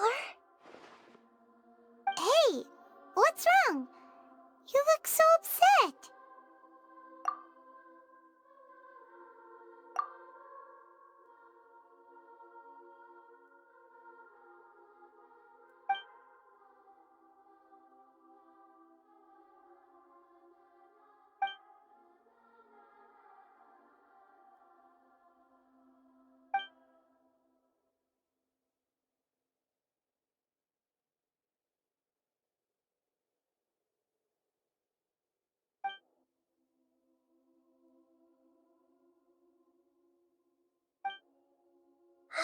That's quite a story. So, this puppet known as the Balladeer erased himself from Irminsul, hoping that he could change the past. But how was he even able to do that? As the Traveler said, he very nearly became Sumeru's deity. Admittedly, I remember it a little differently. I don't recall finding anyone inside the machine after we defeated it. Nevertheless, it does make sense. If someone were to successfully erase themselves from Irminsul, the world would change to reflect the new reality. So, you believe this person really existed, and we just don't remember him because... well, because he literally changed the world? Yes. Theoretically speaking, it is possible to do this. But I'm struggling to imagine the kind of person who would dare go through with it. The Traveler comes from a world beyond Tevat. That's why there's no information about him in Irminsul, and it also explains why any changes to Irminsul wouldn't affect him. So if there's anyone in the world capable of retaining memories from a past that has been rewritten, it's you. It's quite incredible when you think about it. Paimon's having a hard time understanding this Balladeer guy's motivations. Why did he do it? I can only make inferences based on the information we've been given. As for what kind of person he was, only you remember that.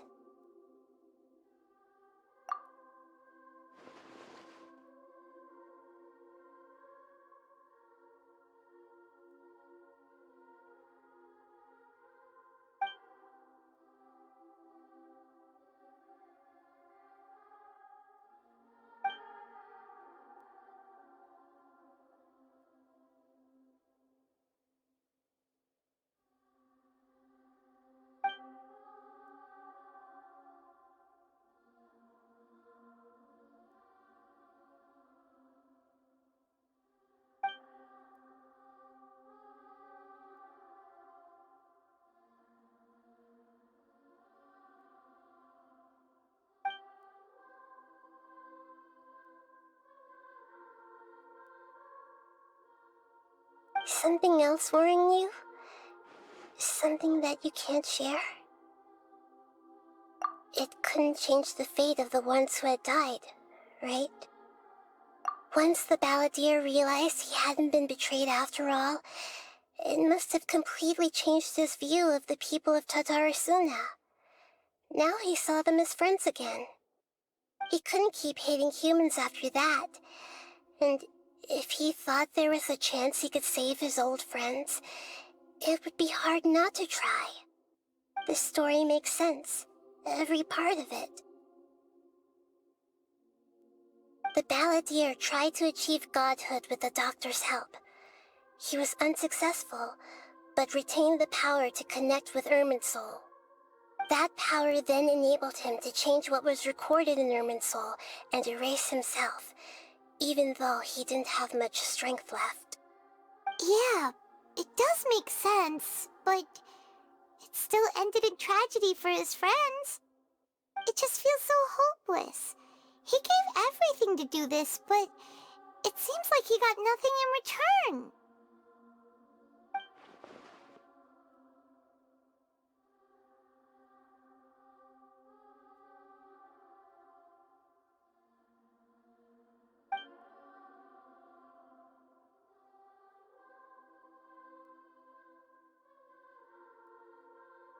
Please wait a moment.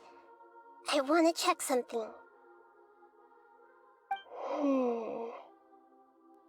Found it. This should be the one. It turns out that I have a strange way of confirming everything he has told us. What is it? A record from a personal collection. It was tucked away in a corner. You should take a look.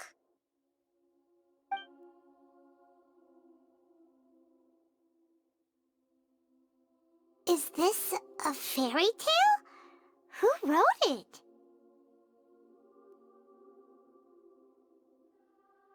I authored this record myself. Huh? You wrote a fairy tale that somehow has something to do with the Balladeer? When combined with the Traveler's narrative, it's clear that this story is an allegory. Everything in it is a symbol for something else. Hold on. So this record survived from the past? Yes. Any information about the Balladeer or the Kabukimono and other records will have been changed. But I wrote this story in a way that means it was left intact. Changing the information in Irminsul changes to that.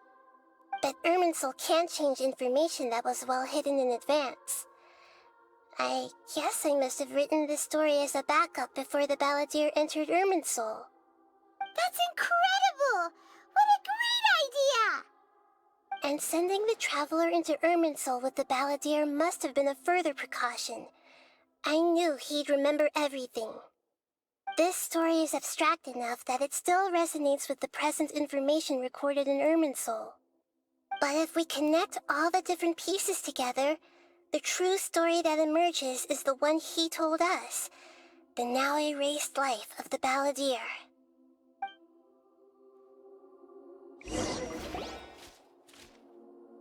There was once a lone monster draped in fox fur. the monster found a family of foxes, joined them, and they became friends. The monster lived with the family day and night, and everyone treated it as one of their own. Once in a while, the monster would take off its fox fur at night, and lament to itself as it gazed at its reflection in the water. I am a monstrosity, yet they are too foolish to see it. I pity them. But the monster soon found solace when another came to live among the foxes who was not their kin. A kitten, carved from the wood of a white tree who had been abandoned by the humans. The kitten too wished to become a fox, but its tail was too slender and it could not grow a coat of richly colored fur. Yet when the other foxes saw this, they spoke words of comfort to the kitten. Even without a tail and fur like ours, you are still one of us. Furious at this happy resolution, the monster lit a fire on the mountain. The terrified animals panicked as the fire spread. The only way to extinguish the flames was to make a sacrifice. A gray fox stood up and addressed the monster. It said, "You are the cleverest among us. Surely you can help us find a way to solve this." The monster smiled, led the fox toward the fire, and murdered it.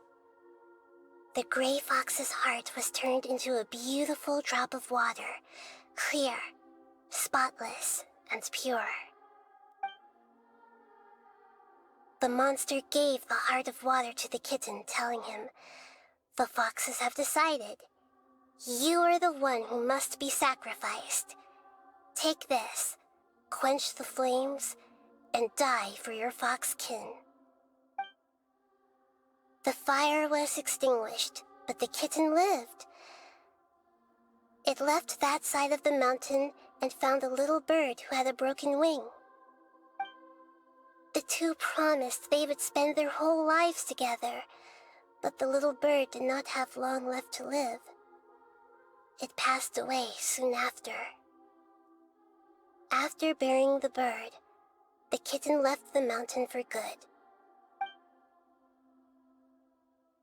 Never again would it cherish a single creature, nor a single blade of grass that stood on that mountain.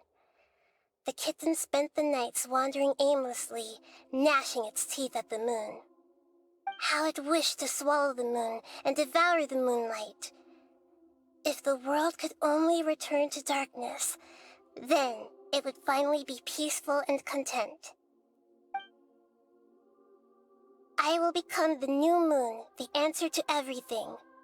Then, no one will know that there were once birds, foxes, and cats in this world. And no one can know that they were different.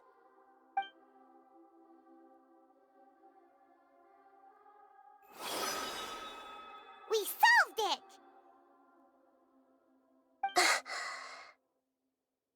I remember now.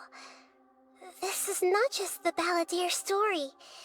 It is his very own memories. I made a backup so that it would be preserved no matter what happened.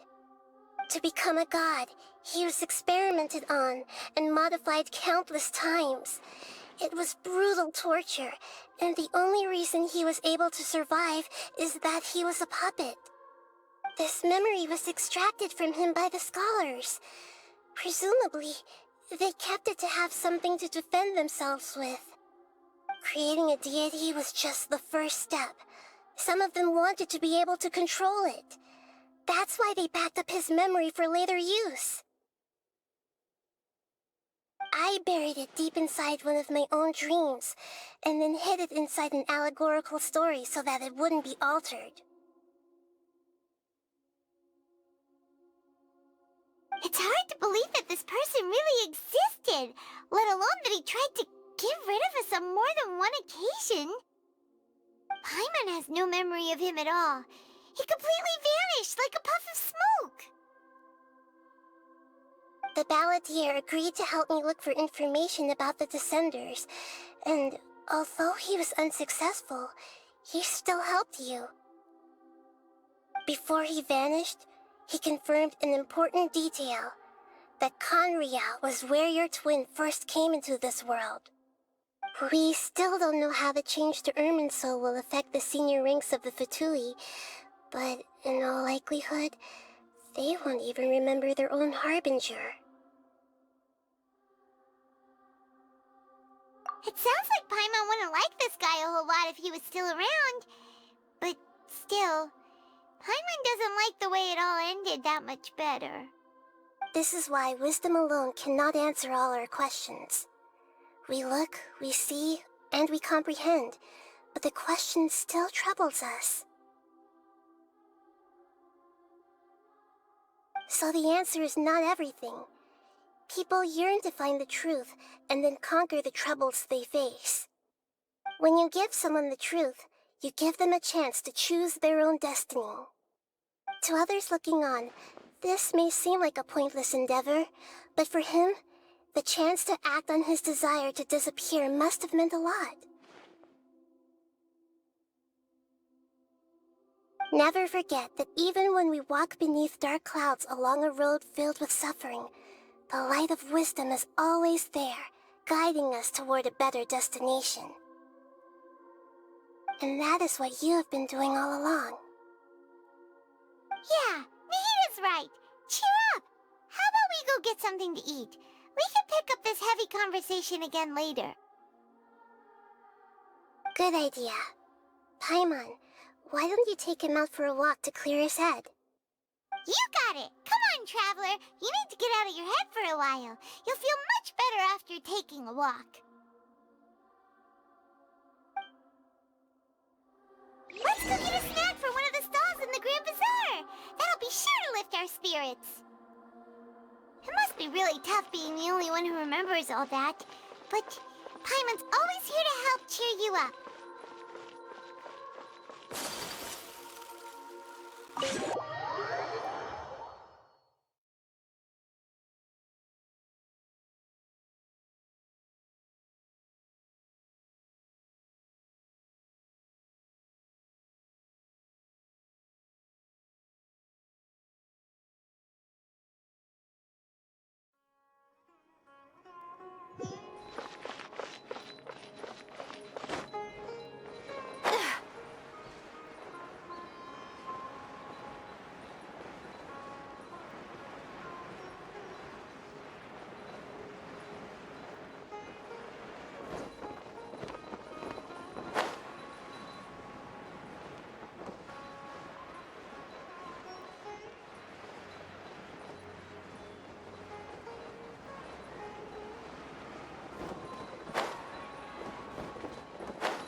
What should we eat first?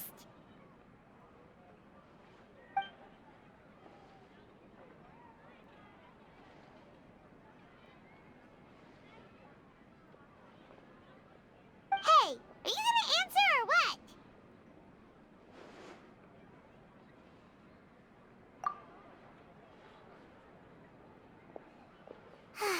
Alright, whatever you want. Well, Paimon will be right here when you figured stuff out. Then we can get something to eat.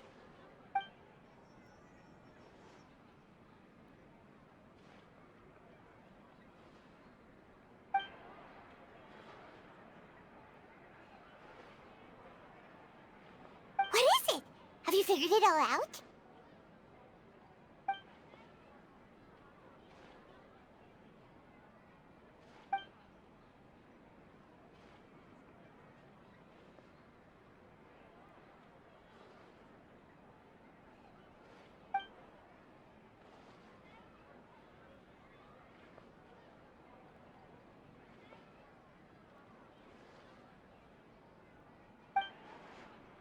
Why'd you jump up all of a sudden?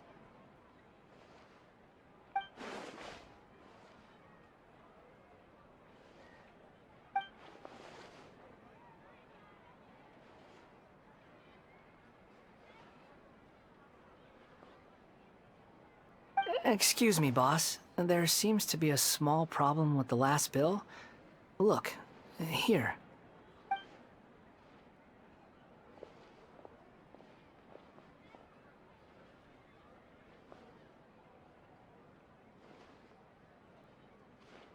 Hey! Hey, wait! Hmm? You mean me? No, not you. That kid! Didn't you see? Little rascal grabbed my last 2 fresh Sunsettias and ran off. Look, if you're gonna help out here, you can't keep spacing out, okay? What is it? Work's too boring for you? Or has the big city got too many distractions? I wasn't paying close enough attention. Sorry, boss. I think you're right. Maybe it's the city. It's so exciting. It can be hard to focus. Who's that guy? You know him or something? He's who? You're a strange one, kiddo. You say you don't want any money for helping out here, and then when I actually give you some work to do, you keep letting yourself get distracted. I don't want to take advantage, so I'm happy to pay you what I'd pay anyone else. But if you keep acting like this, pretty soon I won't be able to afford to. No, please. I mean it. You don't need to pay me anything. I'm just so thankful you agreed to take on an outsider like me. You're welcome, I guess. But I got bigger things to worry about. Look, we're all out of Sunsettias, and I promised the lady down the street I'd deliver a fruit bowl this evening. Leave it to me. I'll find some more. Just a moment. I'll be right back. Stop. I'm gonna level with you, kiddo. I've never met a worker who said they didn't want a wage before. And at first, I got greedy. Couldn't believe my luck.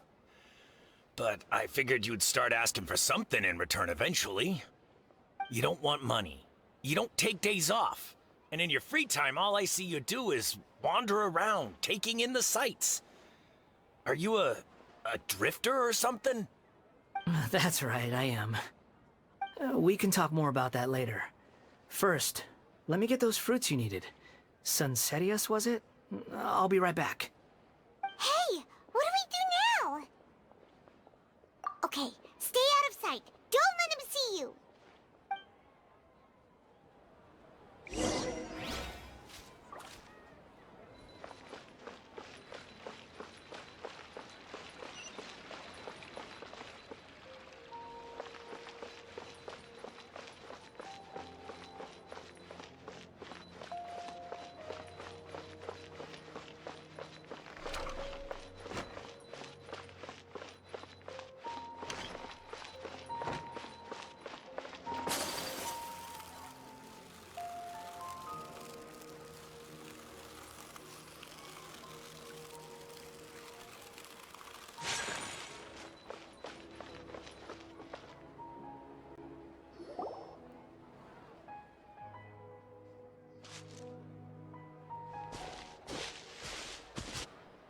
Yeah, this'll do. Even though you say he's the Balladeer, what are we planning on doing? Stealing his Sunsettias? Isn't that a bit too cruel? Oh, alright. This should be enough. Guess I should wash them before I take them back.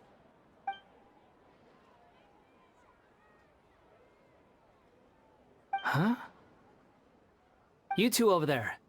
Is there something I can help you with? He spotted us!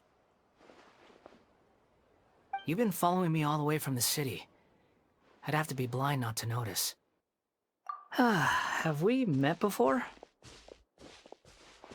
No, we haven't met. But you know me? I have no recollection. Are you absolutely sure? Sorry, but I just can't take your word for it. A puppet? What makes you think that? Huh? You were right! The look on his face! I guess you do know me after all. That is not something I share with a lot of people. Look, I'm just a wanderer. But seeing as you've gone through all this trouble to track me down, I'm sure whatever it is must be important. Okay, but please let me deliver these goods to my boss first. Are you really working for that guy? He said you don't want any more for it. Is that true? Yes, I ran into him out in the wilderness during a storm, and he let me take shelter in his cart. In return, I said I'd be his helper for a while. That's oddly nice of you. Let me take these back. Then I'll come with you, okay? Then let's return to the city.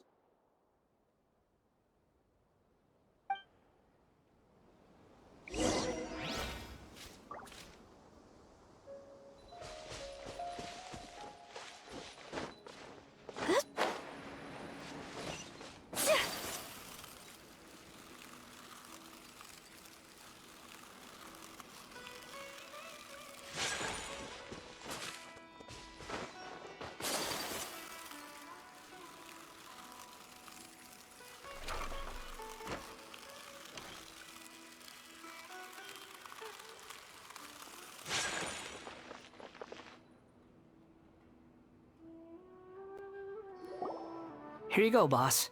I'll leave them right here. Oh, you really went and picked some more. Who are these two? Something's come up, and they need to borrow me. Sorry, boss. I'm afraid I'll be away from the stall for a while. I was just about to pay you anyway. Go wherever you want, kid. Don't waste your time here. What? I get it, okay? You just wanted to help me out, to thank me for giving you shelter from the rain that day. Even then, I don't understand why you're so adamant that you don't want any pay for it. But look, it was pouring down, and there you were, sauntering along without a care in the world, like you had nowhere to be and didn't even care that it was raining. Imagine you and me for a second. It's a little weird, right? Why is this guy traveling during a rainstorm if he's not trying to get somewhere? And why is he taking a shortcut through the open country if he's not even in a hurry? But anyway, taking you in didn't put me out even slightly. You don't owe me a thing for it. Certainly not all this. Your time is valuable. You know, you should go live your life. But I don't...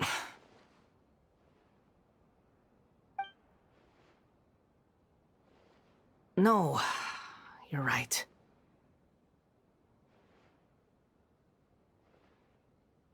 Then I suppose this is where we say goodbye. Thank you again for taking me into the city. Don't mention it, kiddo. I've run into all kinds of characters over the years. I just hope you find your path. Thank you.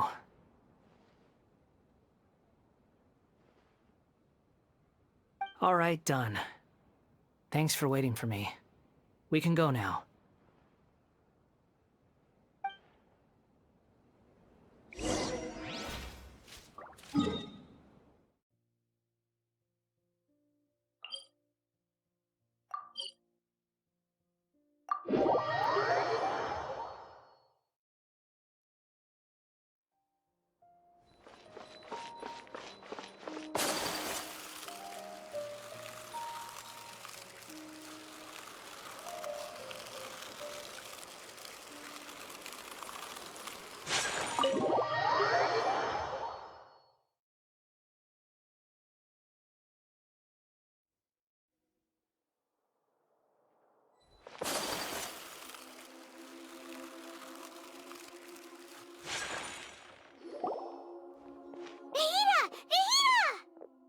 What's wrong? Huh? Are you? Hello. I do apologize for the sudden intrusion. We found this guy in the street, but he doesn't seem to remember anything. So, yeah, quite an eventful walk.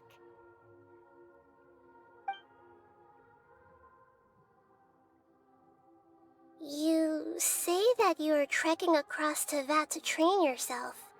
Many other Inazumans who describe themselves in this way call themselves Shugenja. Why do you refer to yourself as a wanderer? Well, it seems more relevant in my case. To me, it sounds like a plant with no roots. But these two claim that they know me, and that I have a hidden past unknown even to myself. I wouldn't call it the past, but rather... this is a difficult one to explain. I don't like to rely on using terms like this often, but in your case, it seems that it ought to be called, previous incarnation. Oh, like a past life or something? Yes, something far more distant than the past. So far away that you cannot perceive it.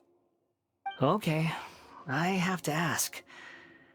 What was I like in my previous incarnation?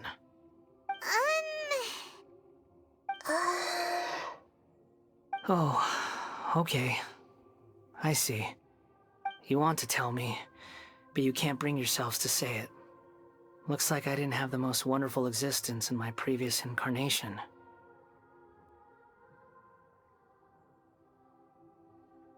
If it's that difficult to talk about, I have no doubt it will be just as difficult to hear. But I'll be able to handle it. Please, tell me the truth.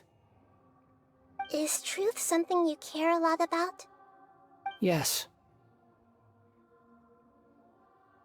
Then I'll be straight with you.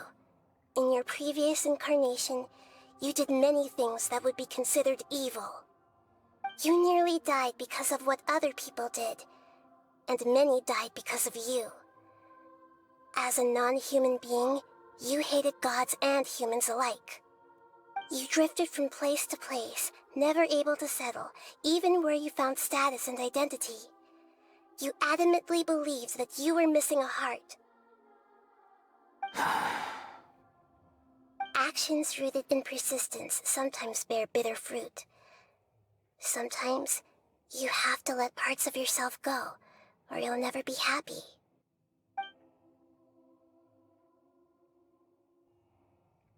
I gave everything I had, but it barely changed history at all. In terms of the outcome alone, that's true. I don't think I can judge everything I've heard purely in terms of right and wrong. Each choice a person makes belongs to a specific place and time, a chain of cause and effect, a cycle of karma and consequence. That is the nature of truth. If one thing is right, its opposite must be wrong. And yet, dichotomies like this are not enough to explain the world in all of its complexity. It seems like my previous incarnation wasn't the most likable individual. We're not trying to hurt your feelings or anything, but yeah, we weren't your biggest fans. If we were enemies, why are you trying to help me find the truth? This is so frustrating! This guy's supposed to be our arch enemy, but now he's just some random stranger we met on the street! He's got so much to answer for, but we can't make him talk because he doesn't remember anything! What a weird situation. Lesser Lord Kusanali, as the God of Wisdom, I trust that everything you told me must be true. Yes, it's all true. I can even show you the memories themselves, if you're willing. Please, I want to see them for myself. I want to experience my own transgressions. Now, prepare yourselves, everyone.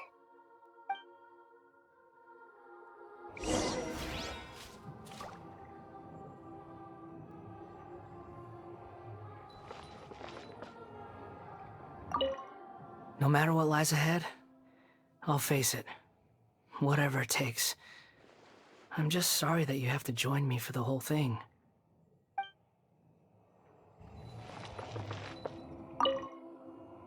It's time to get ready.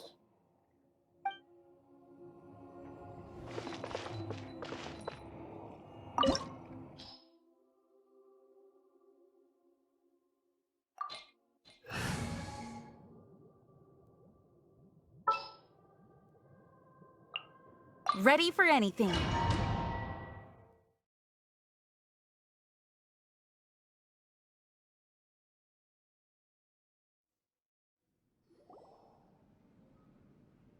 This looks like Inazuma. Right now, you're in a dream I created using information extracted from your memories. These memories will show you the raw truth, but be aware that enemies may react just like in the real world. Please be careful. Sounds like an immersive experience. It's a good thing we came along. You don't need to do this for me. I don't deserve your protection. We never give up halfway. Well, we had to once, but that was your doing. All right. Thanks. Wanderer, this is the Shake Pavilion. In your Balladeer incarnation, this is where the Electro Archon placed you after your creation. You had a great many memories here. Is that because this is kind of like his birthplace? You could say that, in a sense. You'll see why shortly. I hear footsteps. This place is huge. I can't believe the landslide didn't fill it in. I wonder who built it. The Crystal Marrow Miners? No, there's no way. Look at this exquisite construction work, and so well preserved, too. No mining crew would be capable of this. There's someone passed out on the ground. Who are you? You're awake. What happened? How'd you get stuck here? Are you injured? Huh. Not a scratch. And these fine clothes. Who are you? This man is Katsuragi, deputy to Torichio's adopted son, Mikoshi Nagamasa. He found the Balladeer in Shake Pavilion and took him back to Tatarasuna. And the rest is history. Well, it used to be. In the original version of events, Katsuragi was ultimately killed by Nagamasa. Let me get you out of here. Our people are nearby. Hang in there. During the Tatarasuna incident, Niwa was murdered by the doctor, disguised as a mechanic. The Balladeer, then known as the Kabukimono, disappeared not long after. As the second-in-command at Tatarasuna, responsibility for what had happened fell to Mikoshi Nagamasa. But Katsuragi had sworn lifelong loyalty to Nagamasa after the latter had once saved his life. At Katsuragi's insistence, Nagamasa killed him to put an end to the Tatarasuna incident.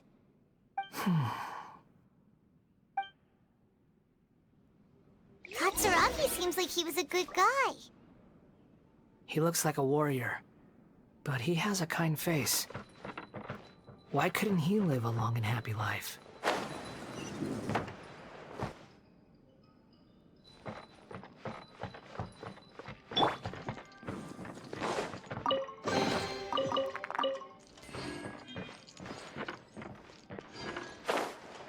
Nagamasa, I found this young guy in a cave sealed off by a landslide.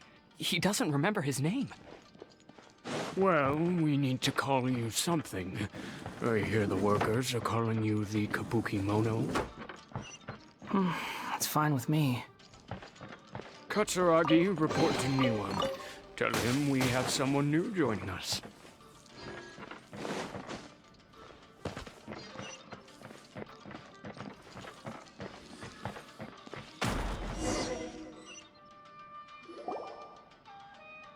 Huh? What are we doing back here? Whoa, this is where you were born? It's pretty, but there's nobody here. I was abandoned, like you. I lived here for a while at first, but there's nothing for us here. We can't stay. Okay. I heard my mom and dad used to make swords, but the factory manager died, and then my dad got sick.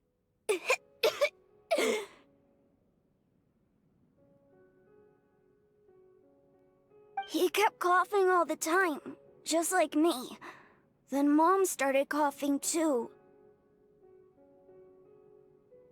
But you can't. You promised me. Yup, we're family now. We're gonna be together forever and ever. This child didn't have a name. Or rather, the Balladeer didn't know what to call him. His father died before he could name him. After his mother died, the child stayed in their straw hut alone. Some of the neighbors helped to raise him. After leaving Tatarasuna, the Balladeer ran into this child who didn't have a name, just like him. They made a promise to live together. What happened to the child then? He died from his illness while he was still very young. The Balladeer came home one day and found that he had stopped breathing. Hey! What's wrong? Say something! You promised me we could be family! You're no different from Niwa and all the others. You betrayed me too.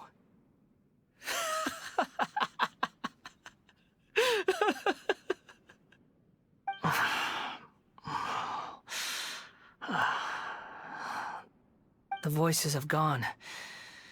It looks like the memory ends here. Let's keep going.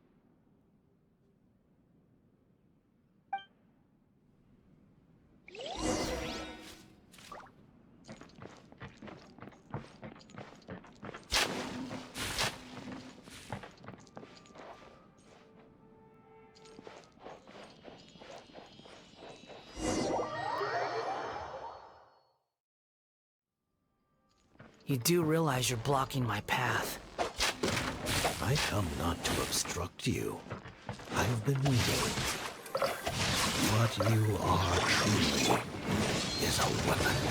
One that could be wielded with an iron will. Or you could continue to drift aimlessly. Are you trying to win me over? The long-fated rebellion has begun. Why not take your place at the banquet and join those who shall feast?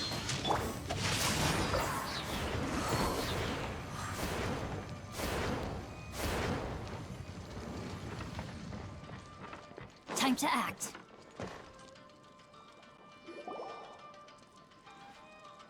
This place is dark. Paimon knows this place. It's the Delusion Factory in Inazuma. In the original version of events, the Traveler once encountered the Balladeer here. Such a creepy atmosphere. And so familiar.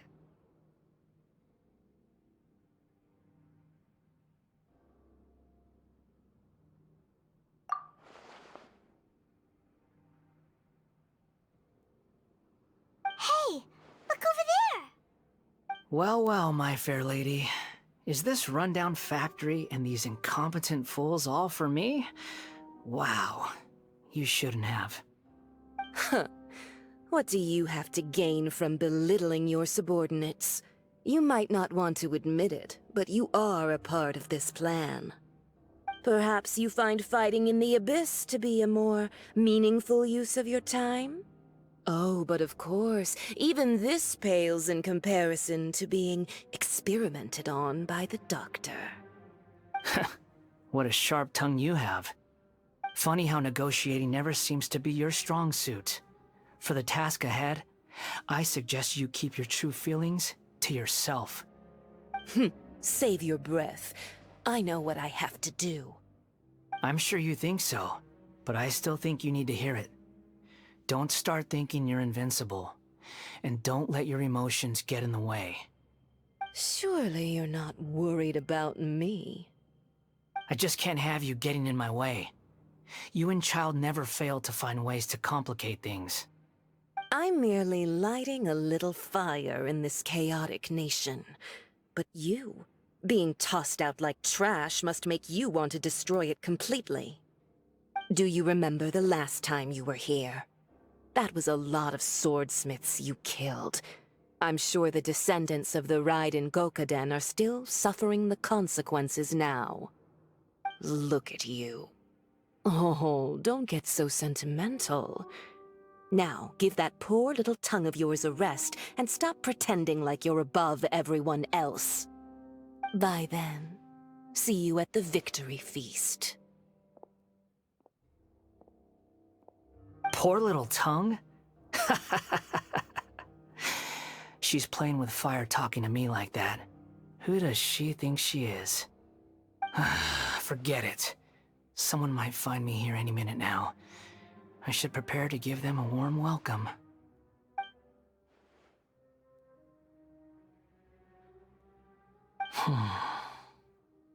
The plot does not end here. There is more of this story to come. Wanderer, are you able to continue? Yes. Please don't worry about me. Why are you staring at me in silence? Can't you think of a nicer way to express yourself? I'm under no obligation to be nice to you. Besides, I thought nothing mattered to you except results in your own interests. Isn't that right? Witch? Muddle-headed puppet. You're only number 6 because you can take more abuse than other humans. Do you really count that as an asset? You're about as much fun to be around as a raging inferno. But before we murder each other, it'd be best if we finish our duties.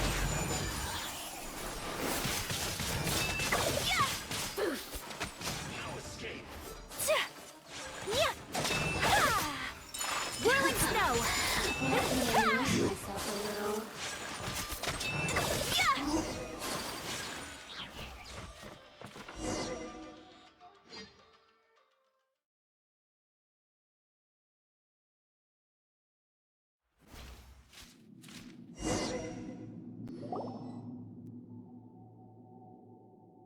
Looks like we've arrived in Sumeru.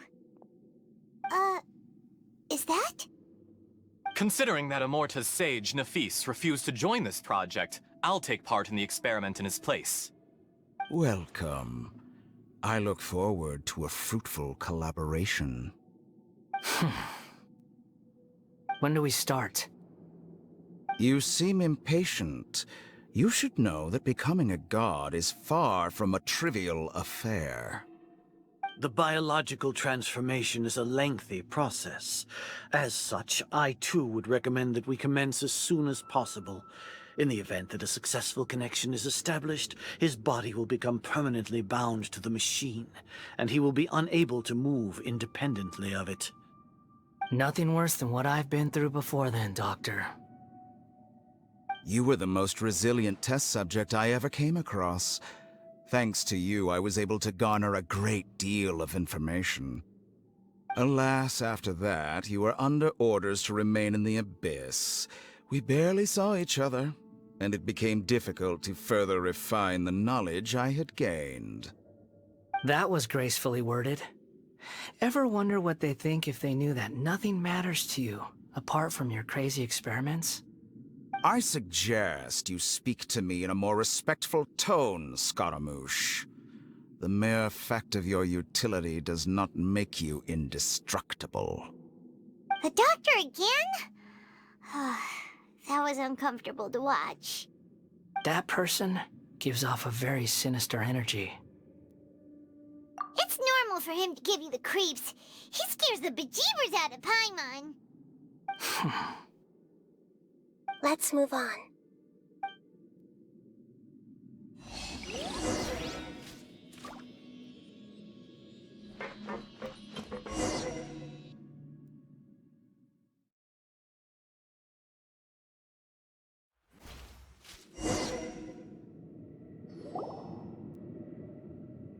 You're a god. Do you think I'm evil? If you accept that he is you, just as you are you, then yes, you are evil. In your eyes, are there any differences between humans and puppets? Do you think there are any differences between your present self and your previous and future incarnations? If not, then what are the differences between humans and puppets? Whoever has tasted the joys and sorrows of life in the human realm is human. Whoever has loved and lost, cried with grief, howled with rage at the tragedy of death that eclipses the miracle of life, they are human too. I've seen enough of my past. If possible, I'd like to reclaim the sins that are mine to bear. No matter the consequences, I won't run from blame or punishment. Whatever I am due, let it come to pass. Can you return my memories to me? Huh? But won't that mean you'll lose your current identity? I've always believed that human lives follow a set of rules, with each person being a collection of past experiences. As a puppet living in a human world, my life is subject to the same rules. Regaining your memories means reverting completely to your previous incarnation. All the emotions that you discarded will return to you. Are you sure you want to do this? I've lived with the void in my chest my whole life. My creator didn't need me. And ever since I awoke, I've just drifted from one place to the next. But then I met you. And I finally realized that reclaiming my missing sins might be my one opportunity to become my true self.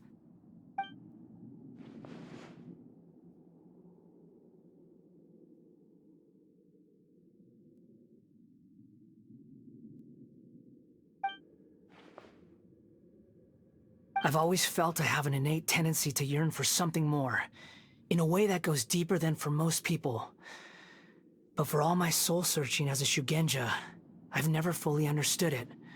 Looking at it now, it seems that I brought this curse upon myself. So I beg you, grant me this opportunity to gain a purpose, to change my destiny, and end my wandering. Very well. Since your mind is made up, I will return to you that which is yours.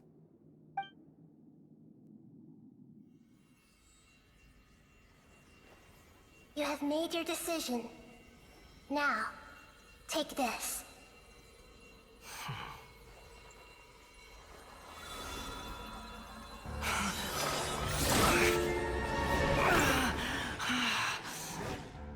Set him free? A puppet? What's he doing here? You're a human as far as I'm concerned.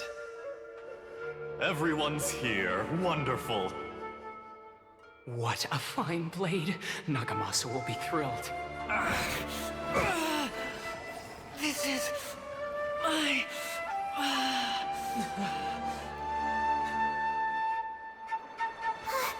Is he alright? No way!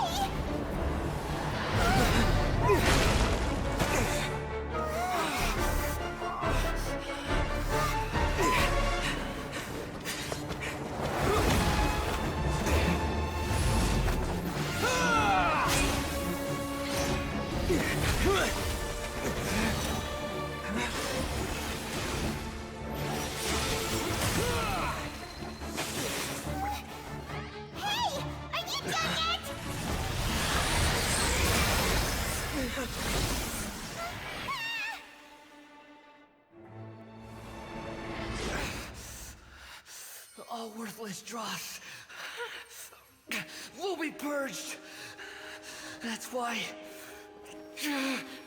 this won't be the end.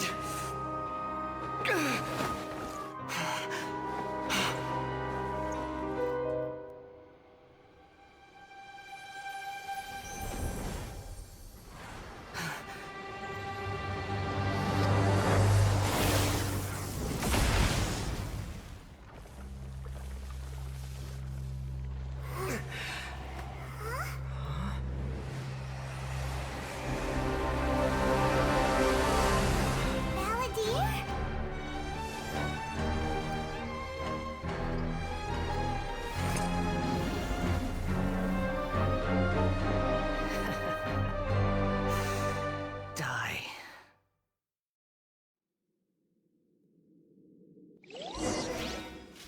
This is trying my patience. Have you got all your memories back now? You got any more stupid questions? How amused... Insignificant past!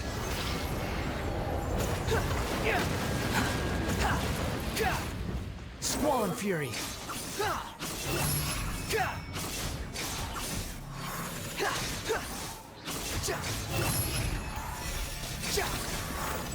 At my command, you shall fall! Behold!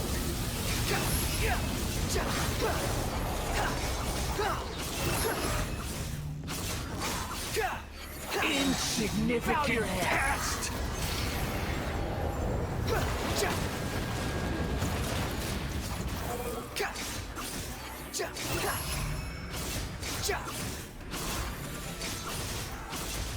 Feeble human!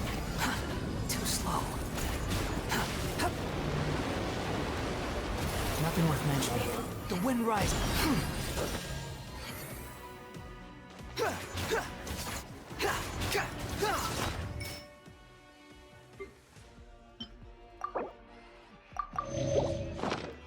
My endless cycle begins! Squall and Fury.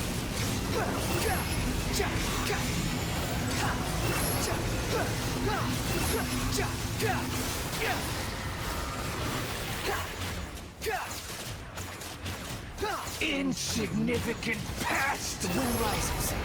Upon the gale.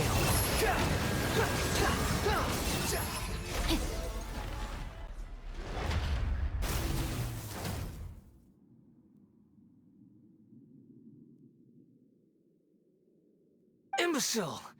Get out of my sight. It disappeared.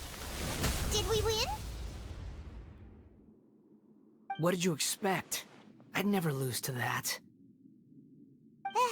There's the tone of voice again. You're definitely back to your old self.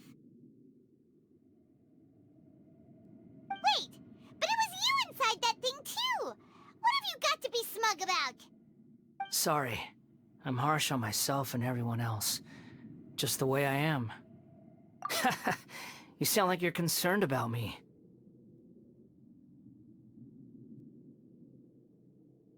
But don't worry. Thanks to you, even if I didn't change a thing, at least I now know the truth. The memory recovery seems to have been a success. This dream has served its purpose. Come on. Let's continue this outside.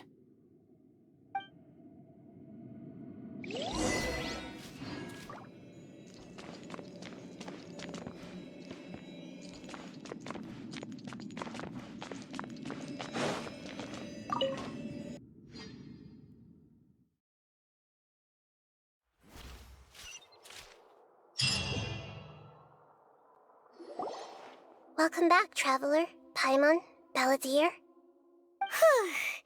It feels like we just went on a really long journey.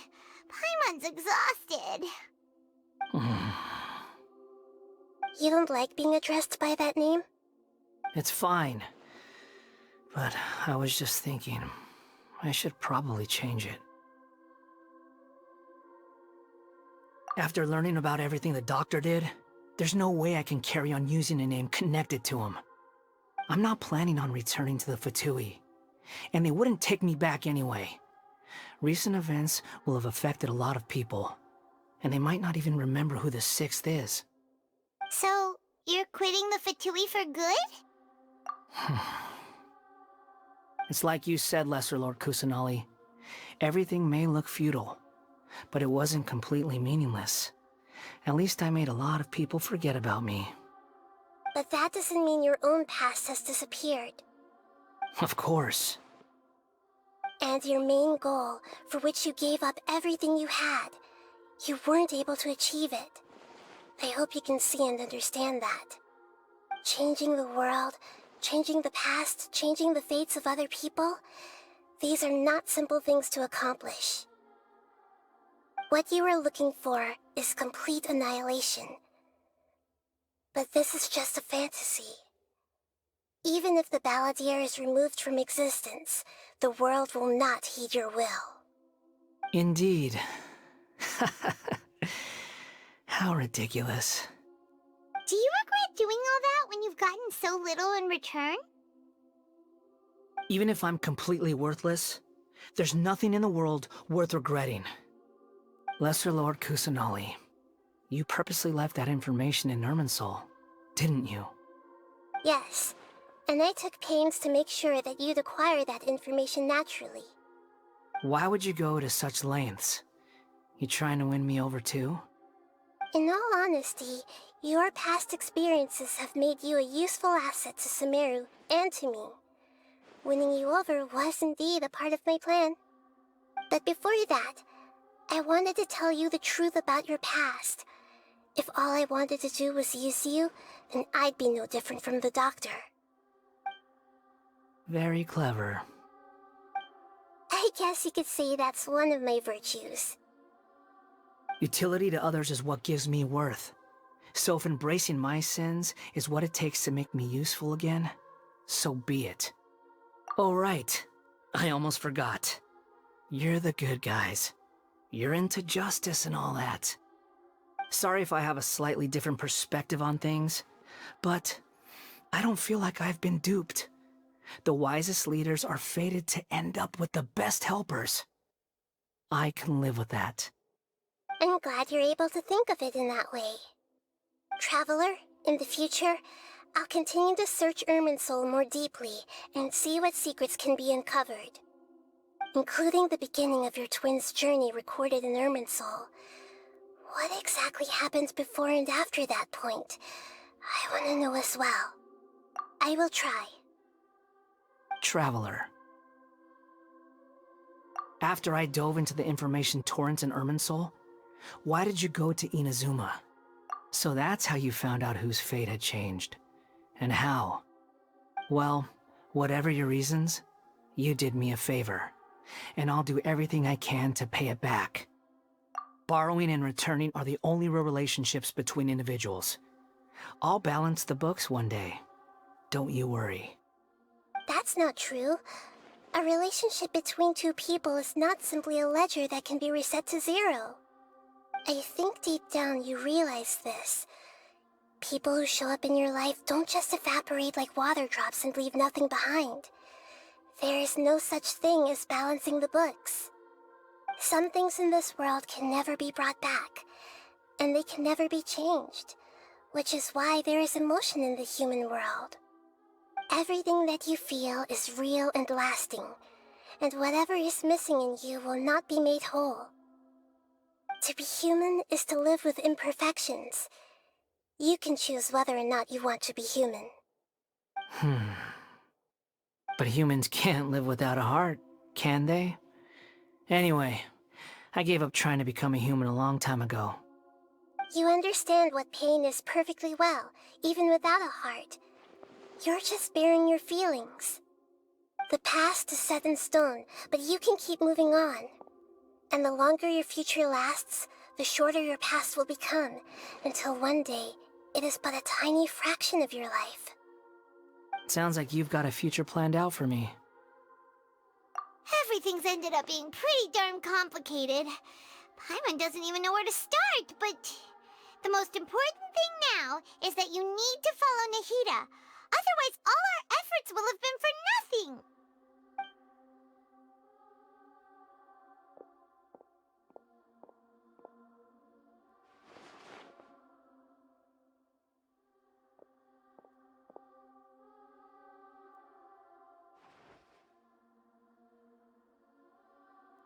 Then I guess I'll be helping you from behind the scenes from now on. I'm glad that you've accepted our proposal. Why don't you choose a new name to celebrate? Ooh! Paimon wants to pick an ugly nickname for you, too! Why? Because Paimon still doesn't like you that much. Then I hope we don't see much of each other in the future. A name is life's first gift. You didn't say it out loud, but I know that's what you're thinking. The Traveler and Paimon have helped you a lot. If you can't decide on a new name, maybe you can ask them for ideas. No! Paimon only does nicknames! If it's a serious name you're after, it's all yours.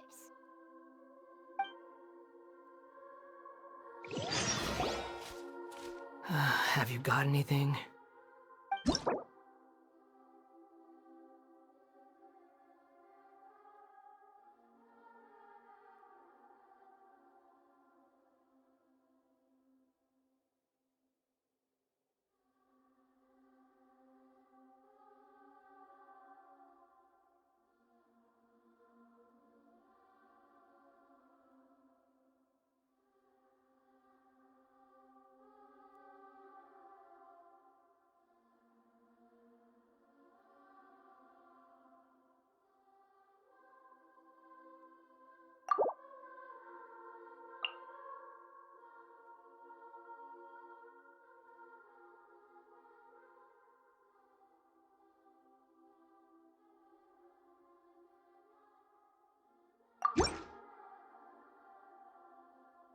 Are you sure? Oh, all right. If you say so. There! Now you have a name of your own. What about a nickname? Are you done yet? Still thinking. Stop rushing me! Take your time. I don't need to see you again until you've thought of one. Everyone who manipulated me and made me suffer will have to pay the price. You mean the Fatui? The doctor, at least. Now that your stance has changed, I believe your future path will change accordingly. But it won't be immediate. You still need some time to compose yourself. One more thing. There are still some descendants of the Raiden Gokuden living in Inazuma. Some of them know. Well, they ought to know about the connection between Raiden Gokuden and myself. I don't plan to leave Sumeru for the time being. If you see them in Inazuma, please tell them that I was the one responsible for the Raiden Gokuden's downfall. Even though the events have been erased from the world, they still deserve to know the truth. I see. That is up to you. Huh? But if we do that, then... It's fine. Let them stab their blades into my chest if they so desire. Maybe that's how it always should have been.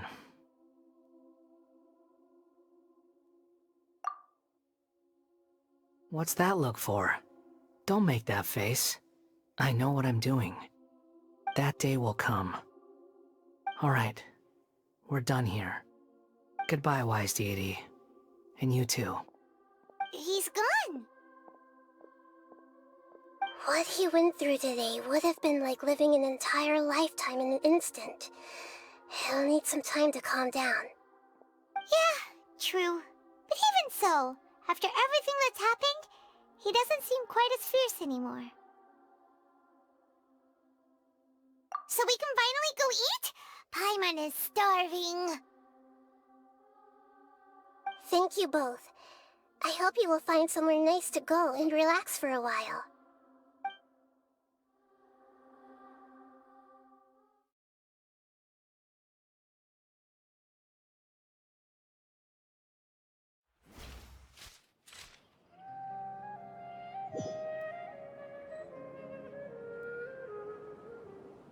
I've got it!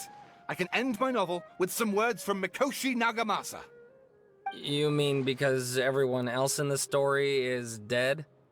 Yeah, I heard that Mikoshi Nagamasa died at a ripe old age. He's the perfect fit to be the narrator of the epilogue.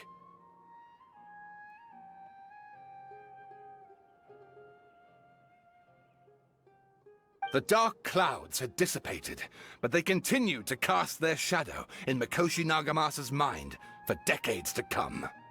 Then, one night, as an old man, he had a dream. On the night when that prized blade, the Daitatara Nagamasa, was forged, the people rejoiced, and there was painting, dancing, and drinking.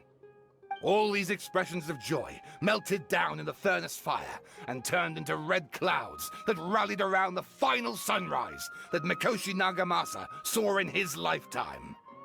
Life is a story too long to be told, a journey that you must walk to behold.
It's about time we had a break. As soon as you stop, all the tiredness and hunger comes rushing back. Wow, great! Huh? Look at the vase. Did someone break it while they were cleaning the room or something? But Paimon doesn't remember there being a cleaner.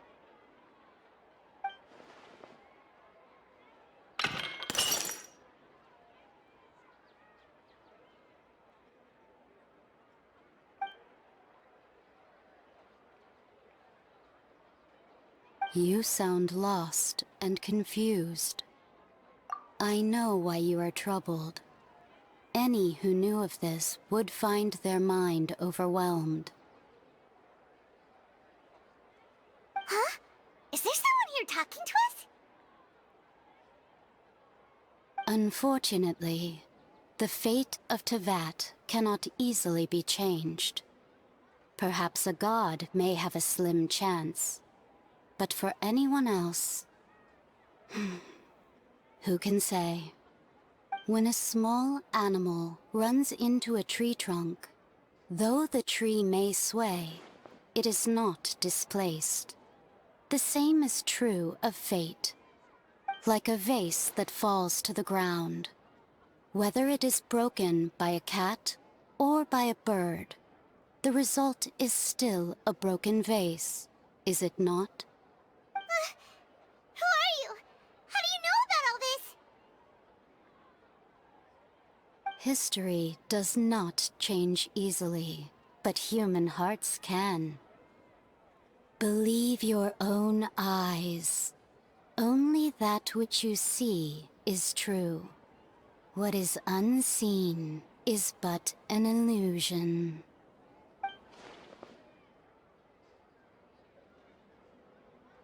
The voice has disappeared. And who the heck was that?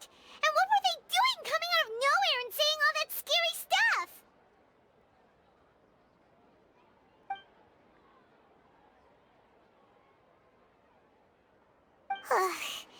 Anyway, that vase is still lying there broken on the ground. Should Paimon go get someone to clean it up? It feels wrong just leaving it there. Just a moment. Paimon will be right back.